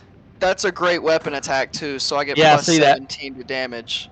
I see So you're that. gonna take Eleander 27. rolled up like, I'm sorry, I have to do this. Zaris First rolled up one like, is I get to do 27. this. First The one's second 27. one is Next one's 44. Ah, I love the fact that as y'all are hacking on it, feeling all bad about it, nobody called for unconscious damage. I love the fact. I never said I felt bad about it. Roland, you're up. I'm aware I didn't call for unconscious. A, I didn't think I was going to kill him, and B, I'm not apologizing for knocking him Yeah, unconscious. I am not knocking the old man out, but I don't feel good about it. All right, I'm gonna go 15 to there to do 2 hits. Yep. Do. This thing's got to be dead after this. Give me that first one, because it is close. 16. Okay, he's not out, but I have a feeling you can do 11 points of damage. Oh yeah. Yep, he's out. And then I will do my last 15 to get up to here. You got it. Round 2. Back to you, Vigor.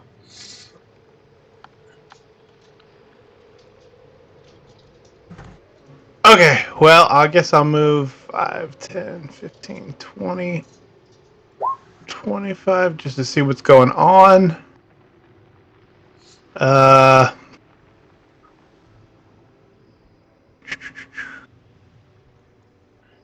I will pull out my... I'll just pull out my crossbow and shoot at the sun. That's a hit. Whoa. Are you wearing 10 those piercing. bracers? That is a hit for 10 piercing. What bracers? Sorry. Archery? No. Corvus. I'm hearing a lot of stuff going around me. Let's go ahead and do a Tasha's Mind Whip to the sun. And I will put this up here for you. It's a DC 17 intel. Okay.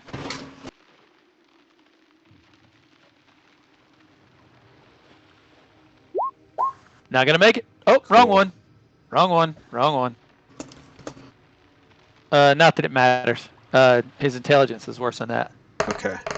So this is the psychic damage, but it can only do one of the 3 actions. It can only move, attack, or a bonus action. It can only do one of those 3 Okay. for the next 1 round.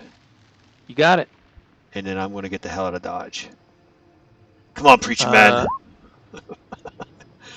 You got it. Ernest, you're up. What's dead? Oh, crap. Huh. I didn't know that.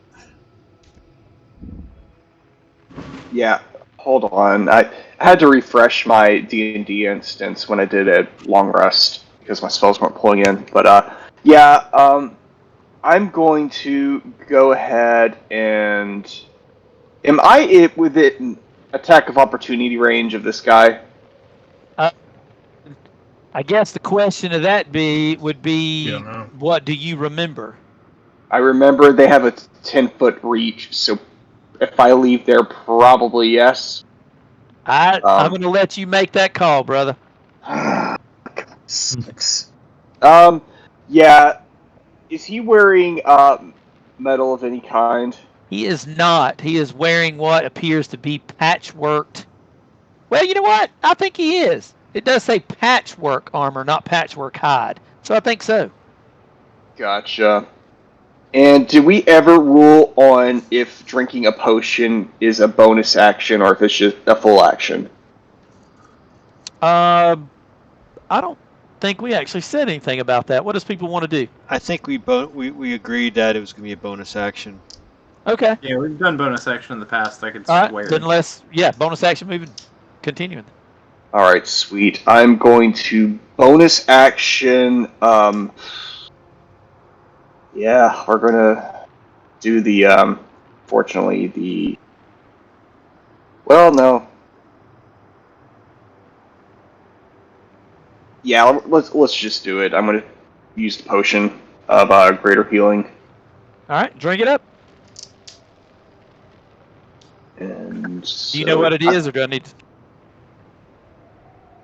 So, Yep. 13 back on that. Going to back up to here. And I am going to... He's going to try to hit you, but he can't. Only because of Corvus. Not because he could not have. Right. Only because of Corvus can he not hit you. What exactly did Corvus do? Corvus Spell. did something that stopped him from taking a reaction. Otherwise, he would have smashed you as you were in his range. Gotcha. You're welcome. Appreciate that. And I am going to go ahead and start burning him, like on whatever, like metal armor, like that's kind of fastening the leather together. You going to cast the heat metal? Is that what I'm hearing? Yeah. Yep. We are going to go ahead and start that off at the. Let's do second level. And give me that damage. Oh my god. Off to a great start. So 3. Yep, and that will be it. All right, come to them. As it turns out, and you run away, he is going to take his action. He's going to look right at Roland, who is standing right in front of him. 29 and a 19. Adamantine armor. 29 hits, 19 does not. You do have hit. the adamantine on? Yep. Okay. You're just going to take 32.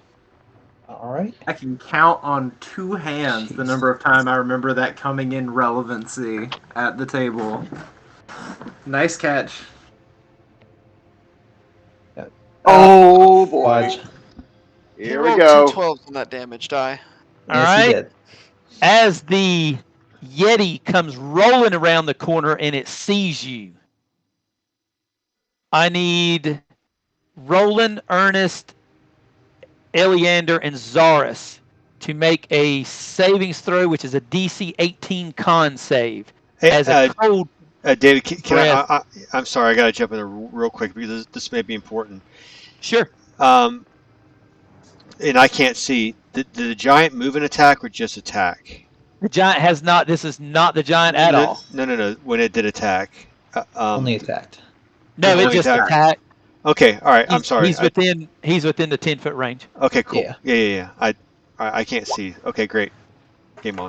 Zaris and Ernest, you'll add 3 to whatever you roll for being within range of me. DC 18 con save, please. Is that everybody? Oh. Looks like everybody made it.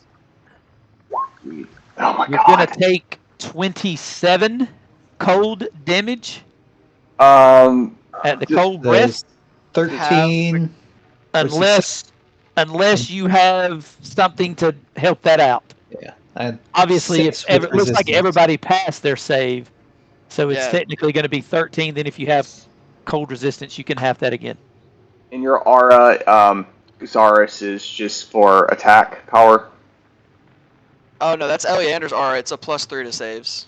Okay, gotcha. Shit. I'm down to 10 hit points. Already gonna die. Yeah, these giants are heavy hitters. Yeah. This sucks. That's my people, Eleander. Okay. And just for clarification, with Shield Master, since I would have taken half, I'm going to take none.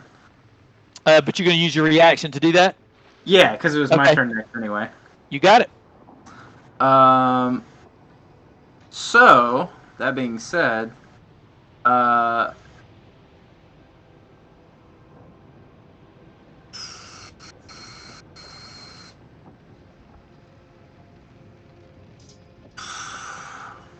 giants can be reasoned with. The Yeti is a beast. I am a lot less upset about hunting than I am murder. So we're gonna fight the big guy. How are you now? Let's see. Any tricks up my sleeve? I am gonna go ahead and cast Shield of Faith. Okay. Now, are you carrying your shield and sword and have Warcaster, or are you dropping something to make that happen? That is true. That's not worth the extra 2. I'll just swing on it and Got it. do some smites.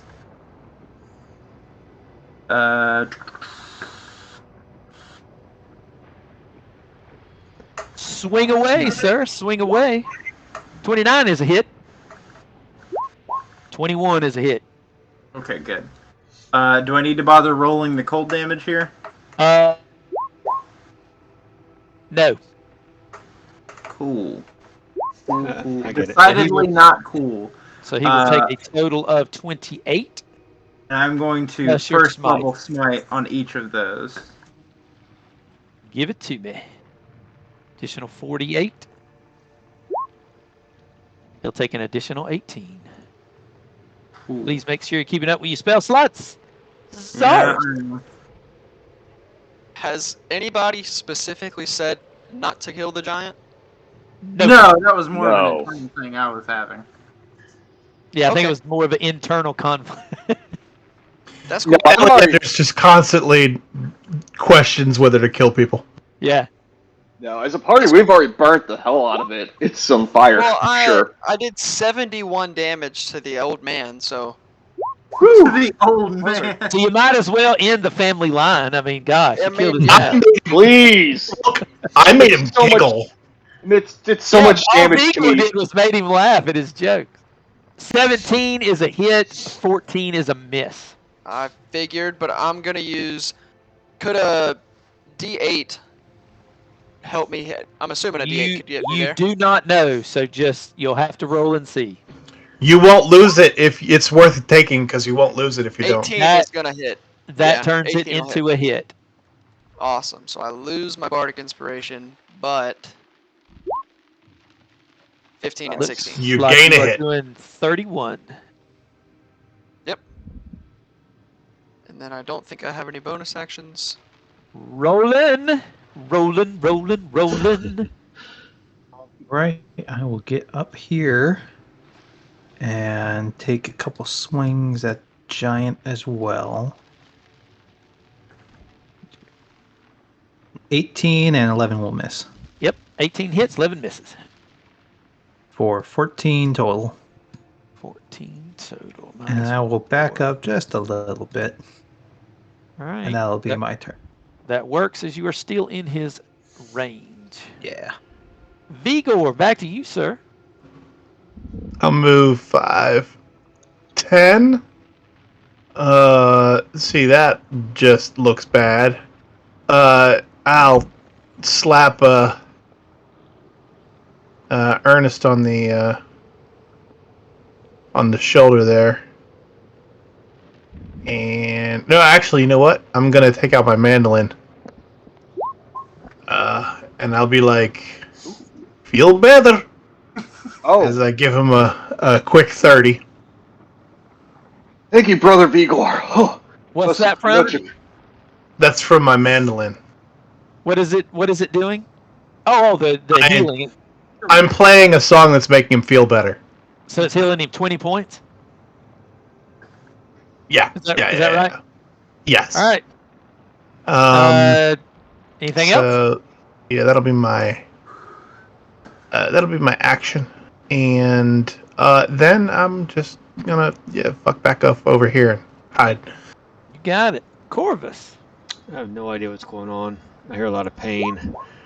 5, Yeah. 10, 15, 20. Oh my. Reaching in my spell component. I get it now. It's probably a frozen little pea size of molasses. my material component for slow. And I'm going to pick the two creatures of my choice that I can see within a 40-foot cube, which is Big Nasty to the right and Big Nasty up there. And it's going to be a DC 17 Wisdom for slow. All right. This is for the giant. Yeah. Not going to make it. This is for the Yeti. Not going to make it. So both are slowed. Yeah. Let me put this up there for everyone to read. Takes all that good stuff. It's incumbent upon you guys. Remember all this crap. And I'm going to I got you back. Way back. Get back here. And continue to concentrate. I have no bonus action. All right. Ernest. Yeah, he's going to bonus action heat metal the giant again. Let's get that damage. Give that damage. 6 heat. And he is main action going to do a. So they've already been debuffed. Let's do. I can't even find the stupid spell when I need it. It's Got to be a cantrip because well, no, it doesn't. You didn't actually cast anything. Nope. Sorry, What spell is it? that's what I'm trying to figure out. It's my other. I don't use it a whole lot. It's like a fireball, except Firebolt. No, it's a light weapon. Like it's God, I can't. What is Spiritual weapon? not spiritual weapon? It's an actual ranged attack. Is it a spell? Yes, Syrian, it is a Syrian spell. Light. Or Like Guiding bolt? There we go. Guiding bolt. I could not, and it's not on my spell list. Like I don't know what the. I was about to say you must have taken it off to learn something else because it's not in your spell list. God, I swear I did not switch that out, but I guess I did. Well, this sucks because we're going to have to do. Well, remember, you also have like Scorching Ray and Daylight and your Yeah, you do God have a couple other things on the rock. Yeah. Yeah, we're gonna go ahead and expend a charge. Sorry about that, guys. We're going to do. Let's do a.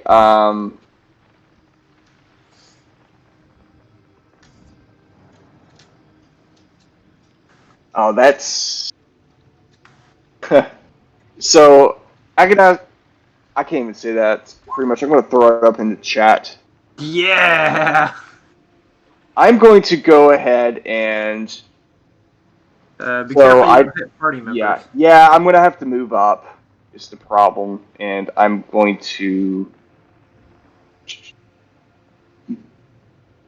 pop. Well, shit, I'm going to move right into his attack range. So it's a straight line. 5 feet wide, but yeah, I don't know if that's going to work because I was going to move where Alex is, but he's going to have attack of opportunity range, I believe. I'm moving it here just so I can measure real quick. They are on slow. They don't have reactions. Mhm. Oh, that's true. So okay, yeah, we're going to do that. Thank Which you for one that. are you hitting? We're going to go ahead and hit the Yeti. Alrighty, make that attack roll. It's a Oh, right. save. I'm sorry, it's a deck save. Yeah, so It's Baby Fire Lightning Bolt. Oh, gonna make it. So he will take 9. gotcha. And we are going to. So that was 20. 10. He's going to try to move right here and end it. Alright, back to the Frost Giants.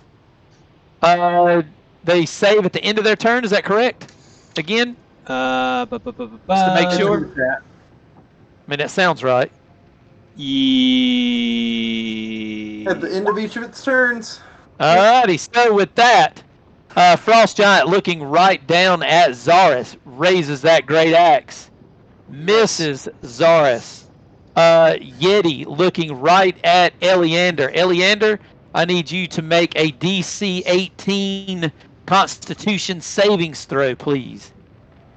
With That's plus 2. At plus 2 is right. Oh my god. okay. Is You that are like a gonna layer action? Or a spell? just the innate ability. Okay, I think you're okay with that. You only do one. You usually could do one attack, but I don't know if that's considered an attack or not. This is the Yeti. I would think. This is the Yeti, not the Frost Giant, Corvus. Well, they're both slowed. But they're both slowed. I'll put it back up there for everyone to read. Yeah, they're both slowed. Anyway, you're going to take 13 cold, but obviously you take half because you're cold resistant, so you're going to take 6. However, my reaction to take none. Okay. You do. This is not a deck save. This is con. You'll have to take the 6. Oh, that's true. But however, I do need you to turn on the paralyzed condition, as you are now paralyzed. Even with a passing save? No, I failed. Never mind. I'm an You idiot. failed to save, didn't you? Yeah, that was me being dumb. I was busy reading other Okay. stuff. I was beginning to wonder. Well, 6 damage does sound like a passing save. I guess so. Yeah. I got busy reading other stuff, and I was like, 6 damage. That's fine. All right. You are paralyzed. So at the end of their turns, I'm going to make saves for them again. Abominable Snowman, that was, what were those? DC's Wisdom 17 saves. Wiz, yeah. Wiz, all right, Snowman, he's not going to make it. Frost Giant, still not going to make it. Eleander, you are paralyzed. You can make that DC 18 con save again. Come on. Plus 2? Gonna make it. You got it too Hey! from Roland. Take it off. All right, Doris, you're up. Sweet. You got that shiver that went up your spine for a moment there. Yep, just a moment. You guys see me like frost over, and then like the ice just cracks, and I'm Yeah. like, no! Get out. That's a hit. Oof. Oh, Good Lord, that's another hit. yes. God. 16, and then 34. 16 and 44. 34. Oof. Minus 1, 6. Minus 3, 4. You staying where you are? yeah, he'll just stay there. You got it, Roland. You're up. All right, I will move in, make 2 hits. 18 and a 22 Both hit. for Looks like 15 and 15. Now I'll move over Total here. of 30 minus 3, 0. And that'll be my turn. Alrighty, Vigor. All right, let's see what everybody's screaming about in the hall. Move to there. What the fuck? Kids in the hall. I'll scream myself, and I will level my crossbow at the Yeti. Okay. It's a 17 hit. 17 does hit the Yeti. Okay. I'll do 8 piercing and 1 sneak attack, So do a total of 10 or 9. One. and then I'll head back around the corner. And hide. Corvus, you are up. Are you actually hiding, or just hiding Oh behind hell the yeah! wall? I'm hiding. Look, it's a bonus action I can take. I'm taking it. I'm like, Gotcha. what happened? I can't see you. Where'd you go? You were just there. 5, 10. Oh, Lord. Okay, that's nasty. Let's do a little bit of, why not, a bonfire. Okay. Yes. We're at- No, not bonfire, because I should have learned my lesson by now about concentration. Ha. He can be taught. Yeah, I can be taught. Let's do a little bit of Mind Sliver. Yeah, on the Yeti. Yes. What's that save? DC 17 Intel. DC 17 Intel Yeti. Nope. All right. So it's a cast. It's only 6 points of psychic, and Got it. it gets a minus 1 die 4 in the next saving throw. Save.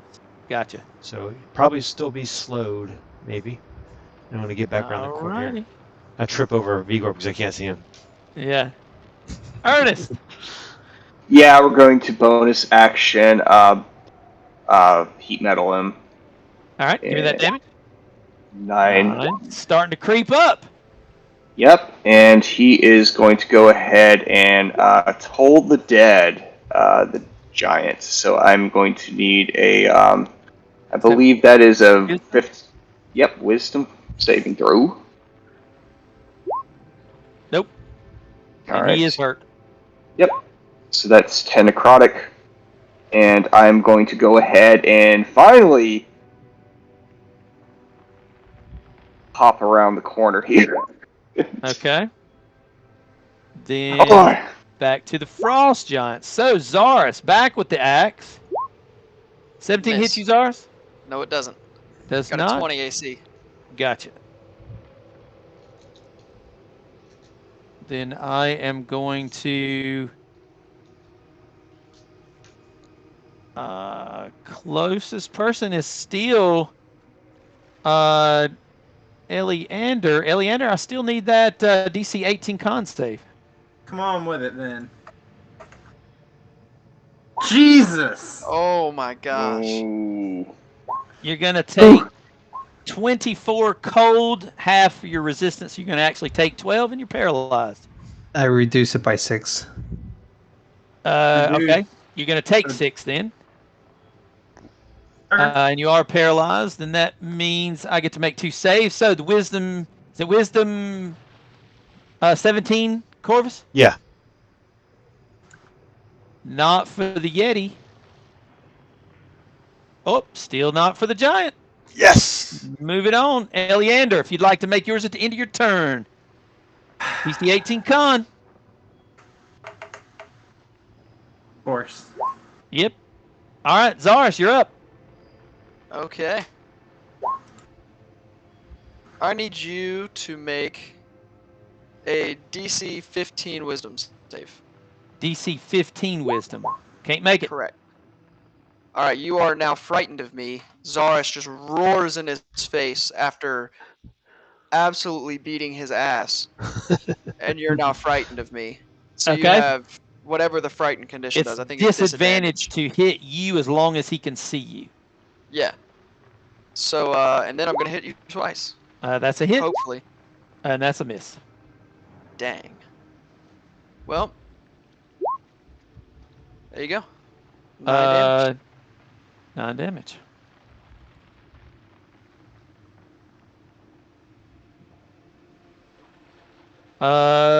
Roland. Alright, I'm gonna come up and hit this Yeti. Yeah. 28, 23. Both hit. And I'm going to Divine Smite one of them. All right. So at the moment, it's going to Uh, be First level 20. spell. Right. 23, 29, 36, and then whatever you smite. Or another 4. An extra 4. All righty. Round 5, Vigor.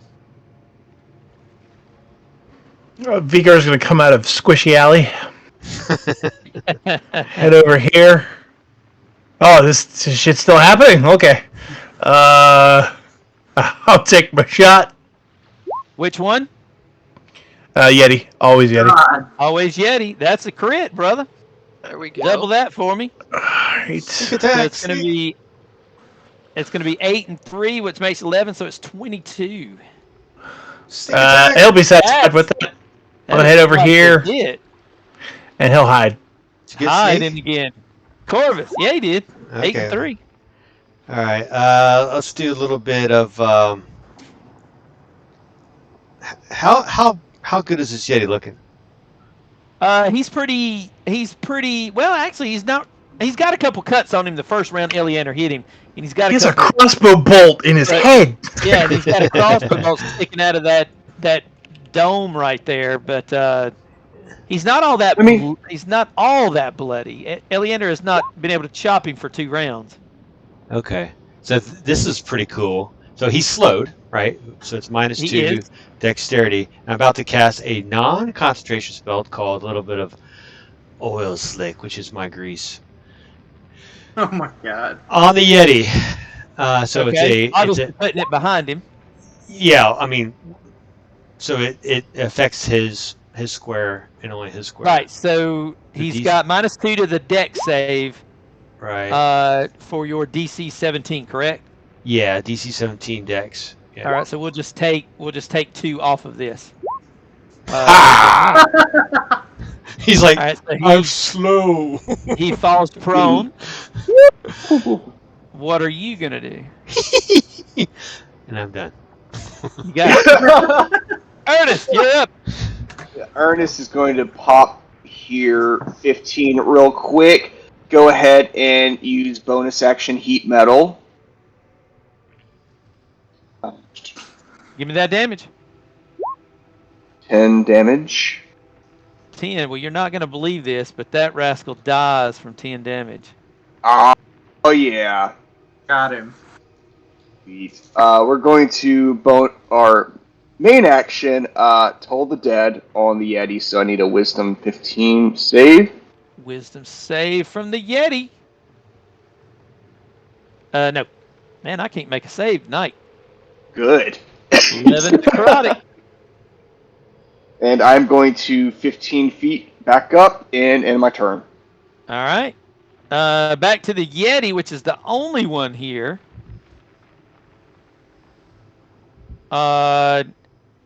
Let's see what we can do to Roland. Roland, give me that DC 18 con save. Ugh. All right, Roland, you're gonna take 13 cold damage and whatever happens with that, but you are paralyzed as well. And it will use half its movement to stand.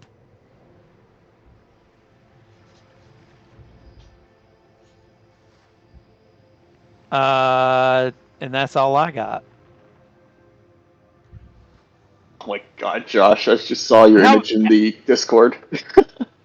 Or if it ends Right. its turn there. I was about to say it has to end. I was trying to think. It has to end its turn in the grease, right? Right. So let me think.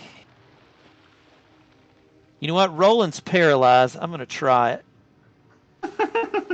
What's the grease range? It's You a would have 10 put it at his feet. it's a 10-foot square. So it's 10. So he can technically move to here and be out of it. Eleander, would you like to take that opportunity attack? Yeah, I would. If we're being kind about it. Yeah. Jeez. That actually hits right on the money. Wow. Would you look at that? Would you look at that? And he will take 9 damage. Your actual turn now, Eleander. Finally! In 14,000 years. However, know that there is grease. Yeah, I'm gonna go right around there. it. Gotcha. Looks of being small. Yep. 1, 2, 3, 4, 5, Big 6, house. All right. 7. I have the movement, 35 feet, to run around and get in front of it. And I'm gonna try to be a dick. Actually, I'm gonna end here, so I still have 5 feet of movement. And I'm going to take a single attack of my 2. Uh-huh. If I hit, Longsword hits. damage.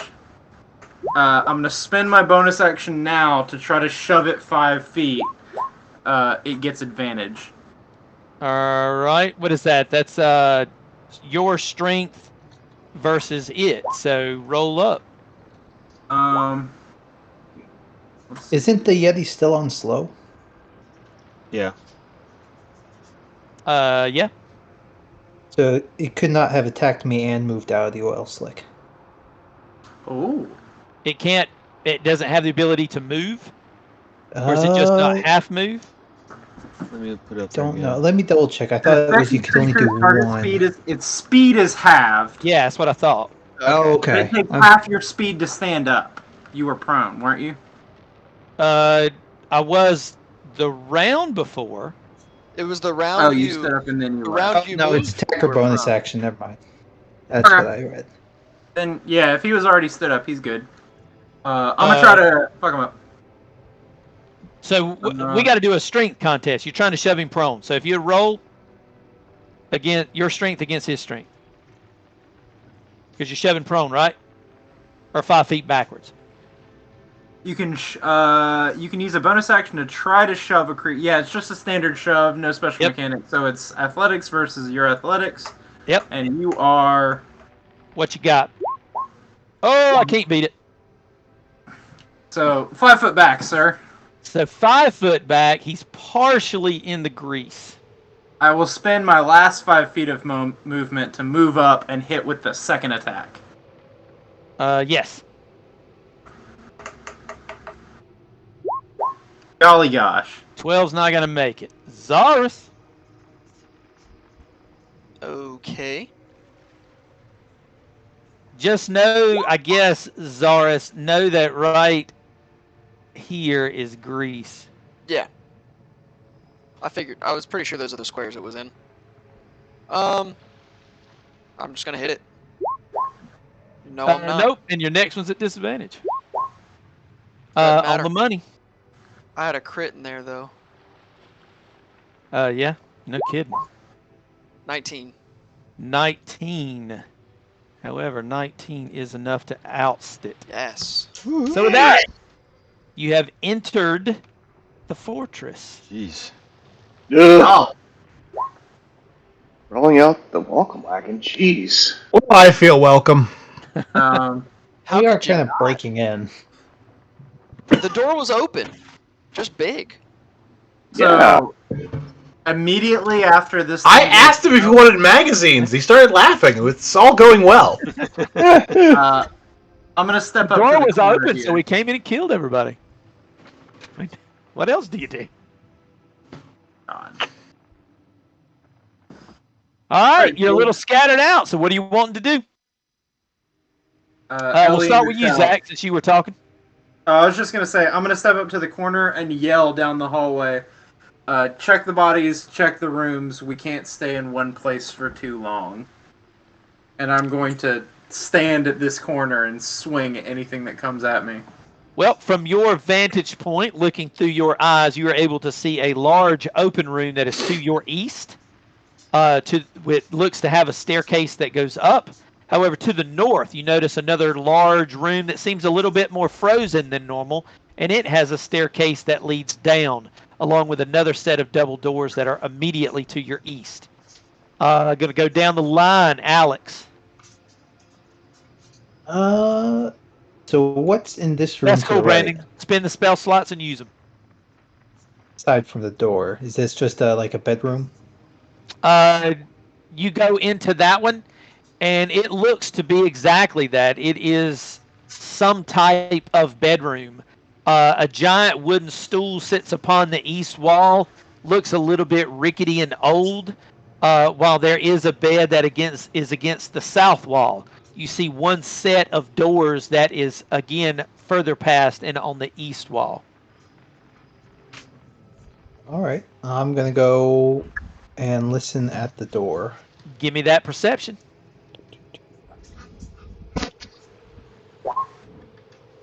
Put your ear to it. Don't really hear nothing.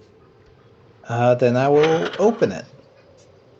All right. Opening up the door, piled on the ground, you see a large pile of gold, silver, and copper coins, along with numerous pieces of jewelry that seem to be piled in a small closet. Ah. Garvis found some stuff to put in your bag. All right, Right we're there. gonna move down. Ernest, you are in the midst of doing some quick healing.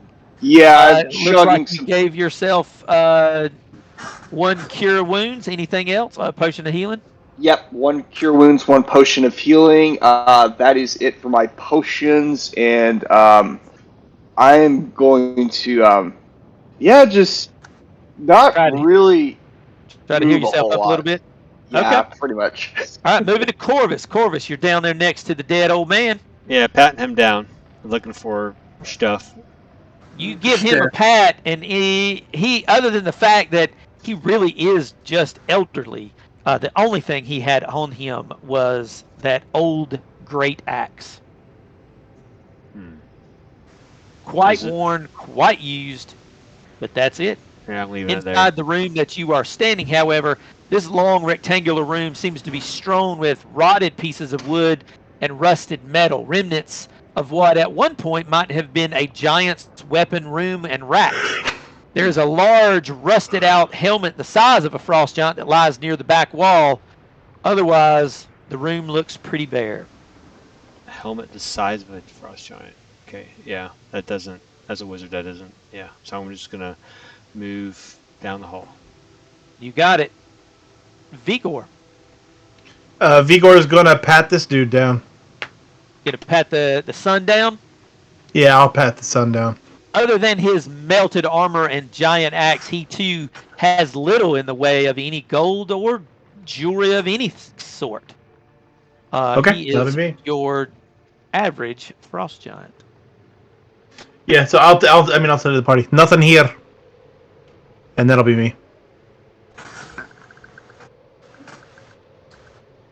Zaris. Zaris is going to come up to this door. Yep. And he's going to make a perception check to see if he can hear anything on the inside. All right, roll it. 25. You put your ear up to it, and nothing really comes to you except for maybe the crackling of a fire. Zaris is going to give a little whistle to Eleander and nod his head towards the door, saying there might be something in there. Alright, I will immediately, back up to this side of the door and brace myself to get ready to push it. All right, is that what's happening? I think so. All right, Yeah, y'all shove this door, and it too is not locked. And as you shove it open and look inside, you see that frost covers just a massive table that stands amid rotting barrels and casks in the middle of what used to be a well-adorned kitchen. Storage racks along the walls have collapsed into piles of rotted timbers, along with jugs, tankards, and drinking horns that all, once rested on shelves and hanging, seem to be scattered across the floor. However, in one corner of the room, you do see a fire that is lit and is roasting something on the spit. There are still a number of icicles that hang around this room in every direction. And some of the room itself is just coated with frost on the back wall.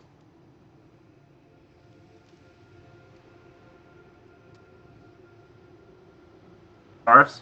That is all you see. Out of all the stuff you read, does any of it look valuable? No.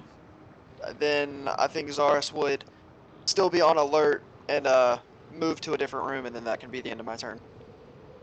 Okay. Zach, after the assist.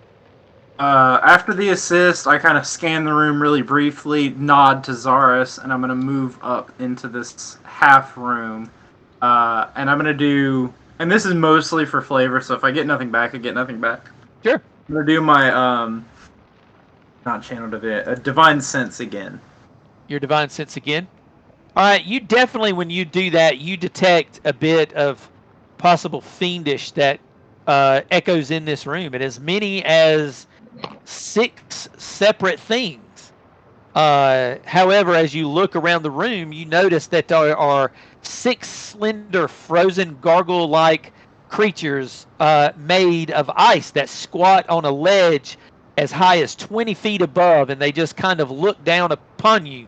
They protrude from the wall in this semicircular room, yet unmoving.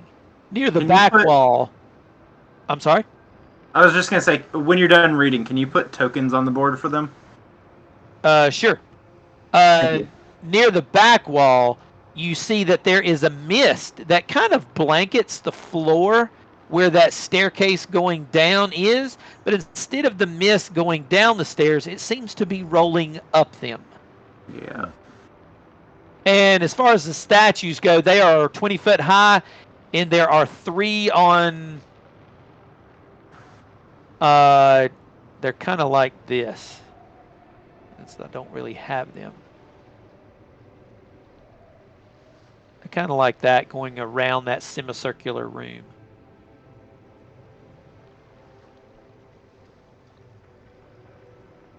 Anything else, Eleander? I'm gonna yell something in Primordial at the statues, but I'll whisper it to you for flavor's sake. But then I'm done. You got it. Roll it. Alright, I will collect the coins and jewelry for heading out of this room. I think you could easily collect the coin, but the jewelry, but I don't think you could easily collect the gold. I'm going to give you the numbers to write down for conversion later, but you're looking at 1,350 gold, 4,400 silver, 7,800 copper. Okay, yeah, we definitely need the bag folding over here. Right. That's an on the way out thing, isn't it?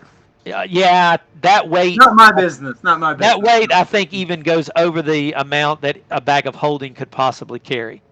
I didn't catch any of that either. So here, I will. I'm just going to give you all of this, sure. And then you may sort it and tell me what you want to do, Roland. So let me copy and paste this. See what that looks like.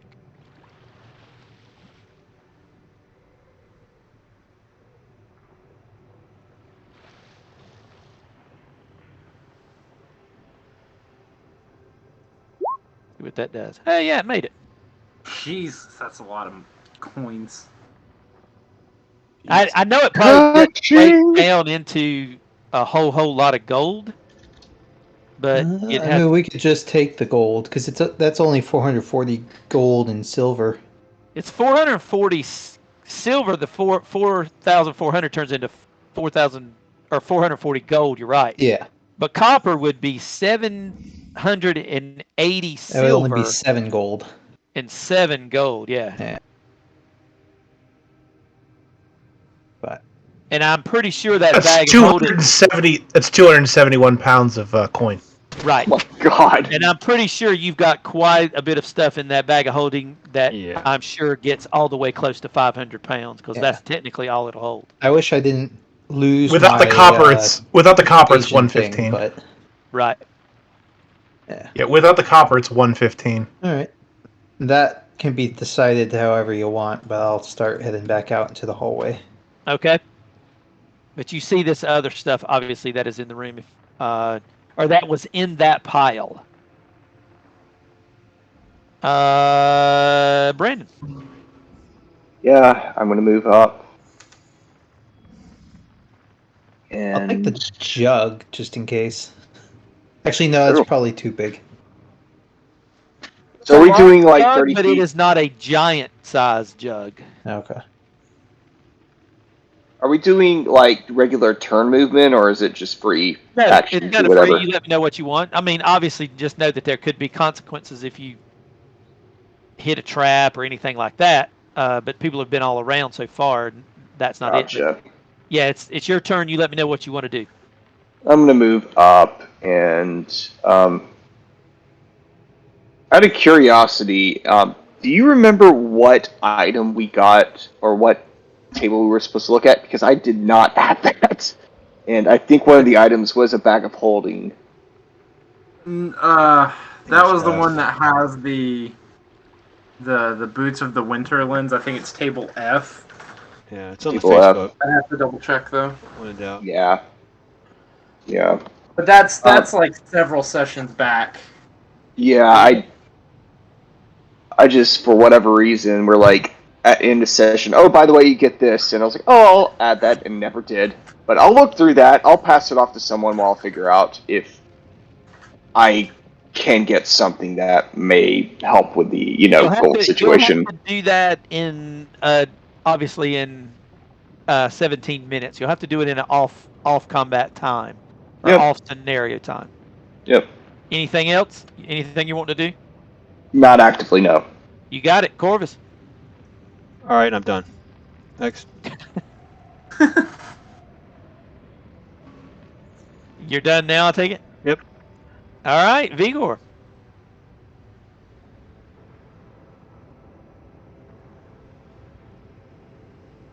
Oh, you might be talking, but I can't hear you, buddy. Oh, I'm not talking. I'm done. All right, and you're done. I just moved my token up. I took a quick look around to see if there's anything that interests me, and I'm just going. You poked your head inside that room, just to give you that description. Looks to be an immense dining hall. There used to be an immense table, some 30 foot long, 10 feet high, but it is old and rotted and collapsed at this point. You see a lot of wooden braces against the wall that once probably held the now laying on the floor bugles and horns made out of mammoth tusks. However, at the southern end of this room, you do see an ascending staircase made of ice in the southwest corner as mist seems to roll down it. Oh, down it. Yeah. Okay. Zaris. Zaris also isn't doing too much. He's just kind of looking around and then waiting That is on what I just read is in that yeah. room. Yeah, and then I guess he's just waiting on us to pick a direction. Then it's back to Zach. I sent you a whisper of a Okay. thing that I yell in Primordial at the end of my last go. I'll wait and see if there's any response to that, or if these things aren't moving.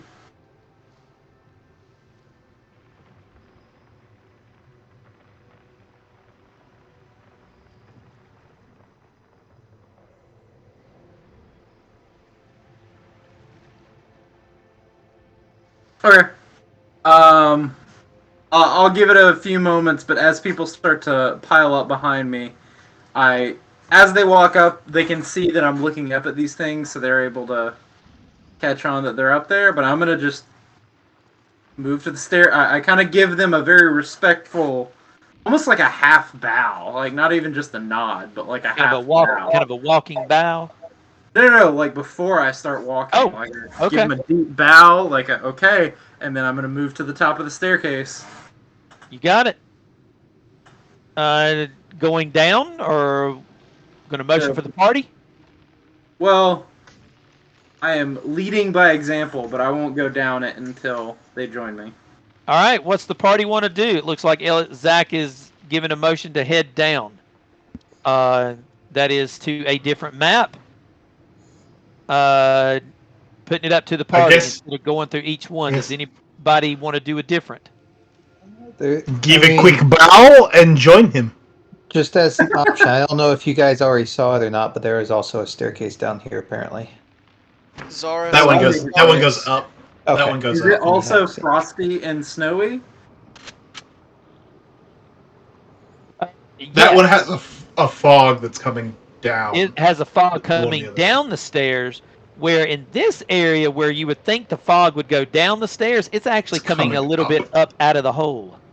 So I would vocalize to Vigor and Roland, the two closest to me. This room is like more frosted than it should be, you said, right? Yes, that is correct. So I kind of give them almost like a concerned look, like the cold is harsher here. Do you think she is below? Oh, probably. I'm gonna call you the expert on that one, so I follow you. Oh, I don't like being the one making decisions. No, you're good. You're good. I think we should go down. That was both character and I think so. That was both characters. All right, let's lay on hands myself real quick. Zaris. all right, take the points. Zaris is coming in the room, but he is not bowing. He just walks in the room. Okay. Whoa, bold, No, sir. no bow from the lion. Zara Yeah, if doesn't we're- worry about this Specify guy. it. He's also never fought Arl before, so he doesn't know to be scared. Eleander does take note of this. He gives you the squint, like, hey now. I don't walk into Respect, your man. mama's house and not take my shoes Yeah. off. I don't pee Yeah, in your litter box. If it's being noted, Roland didn't as well. I don't I do hope anything in that matters your- later. do anything in your litter box. All right. So it sounds like everybody is wanting to move down. So I'm going to do a quick gathering. Well, of tokens. before I do that, I'm double checking to make sure if I can get a backup holding. If so, I'm going to pick that up, but don't let me hold that up. But I am going to go ahead and use one more level 1 spell slot to cast another cure wounds myself. Right. All right. I mean, obviously, heal yourself and go ahead and do that. But that won't come. The bag won't come into play just yet. Oh, wrong spell. Crap. Mid- No, that's wrong. Wounds or healing word? It was cure wounds, and I accidentally hit healing word. Yep. Take your Alright. 11, sir. And I don't think it For is reference, the table. because I don't know if we'll get to come back up here. Did you guys take anything from that pile of treasure?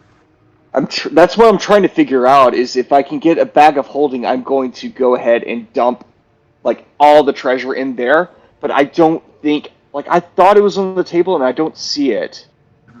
I'm pretty sure we only had the one, and Stoneheart gave it to the party, before he left. Before No, I'm that is talking in- correct. We only had one. That's what I'm trying to see in the magic item table, if that is, like, available.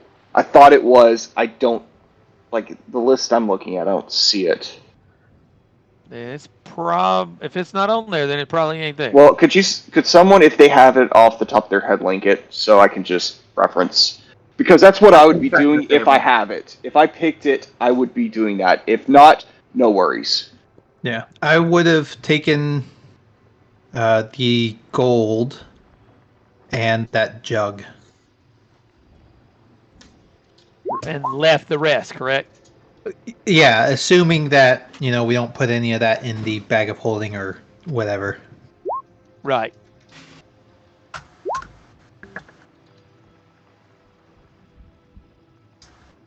All right, so you descend the stairs, and as you descend the stairs, you come to what looks to be a rather large snowflake-shaped room. The staircase descends into this massively vaulted chamber. A 90-foot high ceiling rails to the top, sculptured with ice that hugs the staircase as you descend to the chamber floor, which, like the stairs, is very smooth and gleaming. However, once again, you see quite the shocking feature as a massive walrus, as big as an elephant, seems to be having a grand old time, rolling and sliding across the ice, paying little heed to you as he laughs and scoots across the ice as if he is trying to figure skate.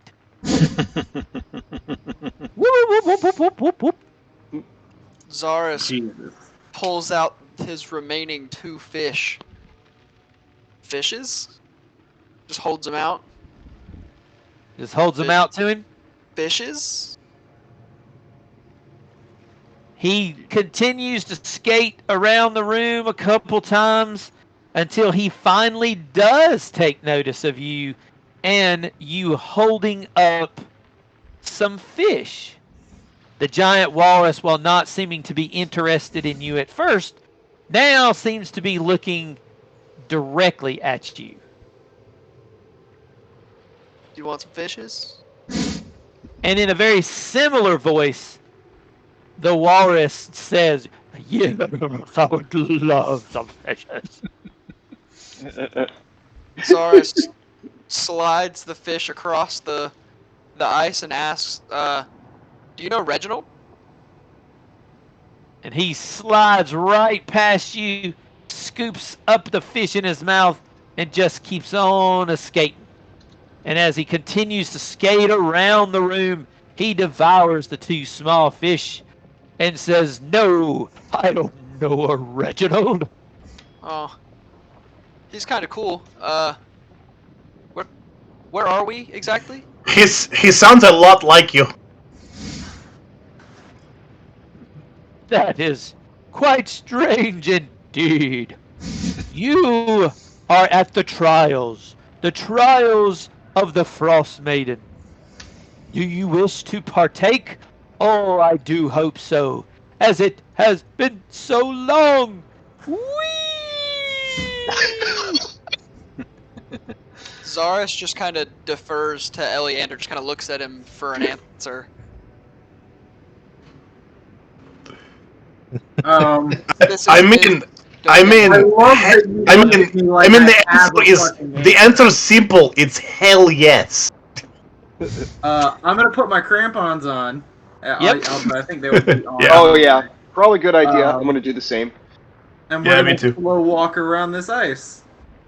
You do realize that it is very slick, and the walrus watches you do it, and he kind of looks at you rather strange, and right out of that big wet walrus's mouth, he's like, "You don't like to slidey slide? You know." Wait. So when he says that, Eleander kind of looks back at the party and looks at the walrus, and he's gonna drop slowly down to his belly, put his shield on his back, sheathe the No. sword, and pull himself to slidey slide, Scoot off. It is just directly Right. south. the joyous laughter and just the giggle that comes as he's like, as he spins around. He is as excited to play with someone as you could, just like a kid. I kind of look at the party. I'll ask him. I'm looking for someone. Have you seen an owl about? You ask him, and he kind of comes to an abrupt stop, as best his blubbery body can. An owl? Do you mean the Frost Queen?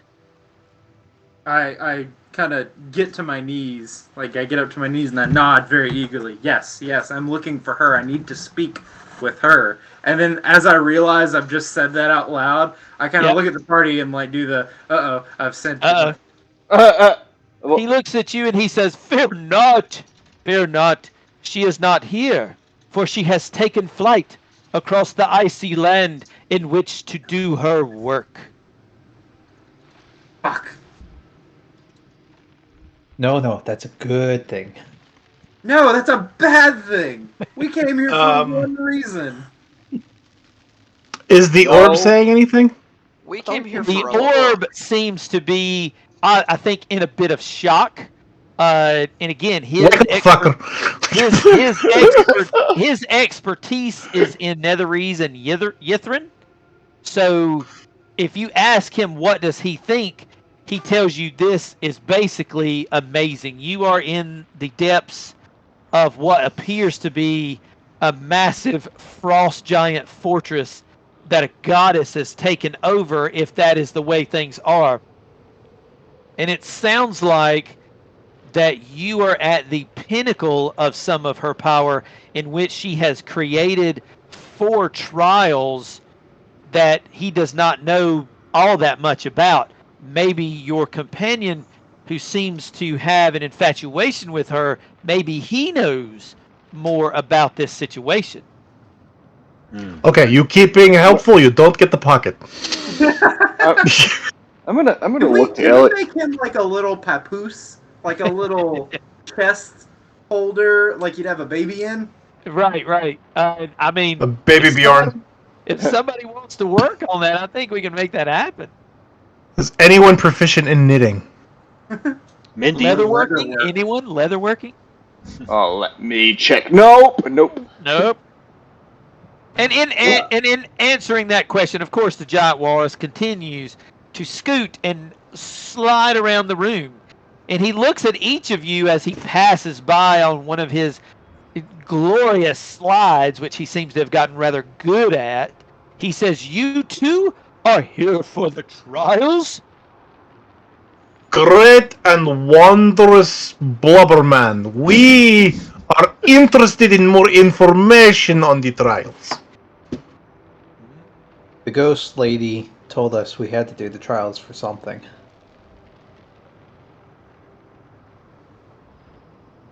I would assume to get the book. Yeah. What I'm is it down. you seek to find other than the glory of the Ice Queen? What are the trials? They are her spirit, her essence, her oaths to the world. You will walk through and take her trials. You will walk. So they oaths. work even though she's not home? Oh yes. To go further, you must pass the trials, or perish. Do we all have to pass them? Well, I don't like perishing. No, I don't either. No, no, I don't think anyone does. But I'm gonna What? turn. Go ahead. I was gonna turn to Eleander about the comment, like he mentioned, and kind of like the walrus pointing out that maybe he knows. Like, do you know something? And Out talk of to game, Arl. I do not know. I would know what her 4 oaths are. David, can I roll something to see if I've heard of this before? Yes, if you would like to give me a religious check at advantage. Yeah. I'll go ahead and could I help him just since I'm also proficient in religion as well? I've already this got is, advantage. this is strictly on him to recall what he knows about that faith. All right. Not a bad. You have heard tales, Eleander. You have heard tales that in revolving all of her oaths, which I think you know, or do you not? Would you like me to reveal that? Because with a 24, I think you would reveal that. Or won't if you Oh want yeah, to. at this point, I'm like full sleeves open. I'll tell the group, like, her 4 oaths are strength, endurance, or preservation. What's the... I know the C one. I would say that last. He tells you that her 4 oaths in her religious embodiment are preservation, isolation, endurance, and cruelty. Yep. So I'd say it, like, very None of them are singing. Are you sure? None of them are singing. No. So preservation, isolation, endurance, and cruelty. Right, and he mentions those 4 oaths, and that is the basis of her paladin / druidic, whatever you want to call it, her oaths, and they make the embodiment of her. And for you to, from what Eleander says, that is the sum of her parts. And I say it very flatly. I'm not trying to act like I'm hiding something. I'm not acting like there's anything wrong with that. Like, that's just my jam. And as he speaks and finishes to tell you about those trials of her, the walrus says that she has created these trials, the physical embodiment of these oaths. And if you want to get to her vault and receive her blessings, you must pass her oaths or her trial. Let's fucking do it, guys. I'll do the... if something comes down and people are too squeamish, I'll do the cruelty one, but I think as a team we should knock these out. I don't think we have much of a choice. No. I'm pretty sure the Lady of the Lake had told us that we needed to do these challenges anyways in order to go to Arl's abode or something like that. Yeah. And FYI, David, we've hit 10. Oh, hey, look at that, we have.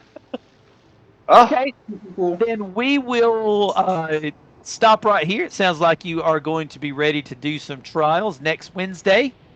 So we will be going into the trials of Arl. the walrus, in his last words, says, "Stay on the path and do the trials." He says, "Be wary of the northern path. The northern path leads to the ancients that own this castle. Careful of your venturing of north. Careful of your venturing south before you pass the trials. Death will only await you there without the snowflakes as permission." He says, "You will find the trials at the 4 points on the compass of northeast, northwest, southeast, and southwest. Those doors will take you to the individual trials." He says, Cool. "And I await you here for your return. Good luck." Very cool. And so with that, he scoots around the room in, again, his very happy-go-lucky fashion. And that's how we'll end it for tonight. Cool. Perfect. Nice. Sounds good. Very cool.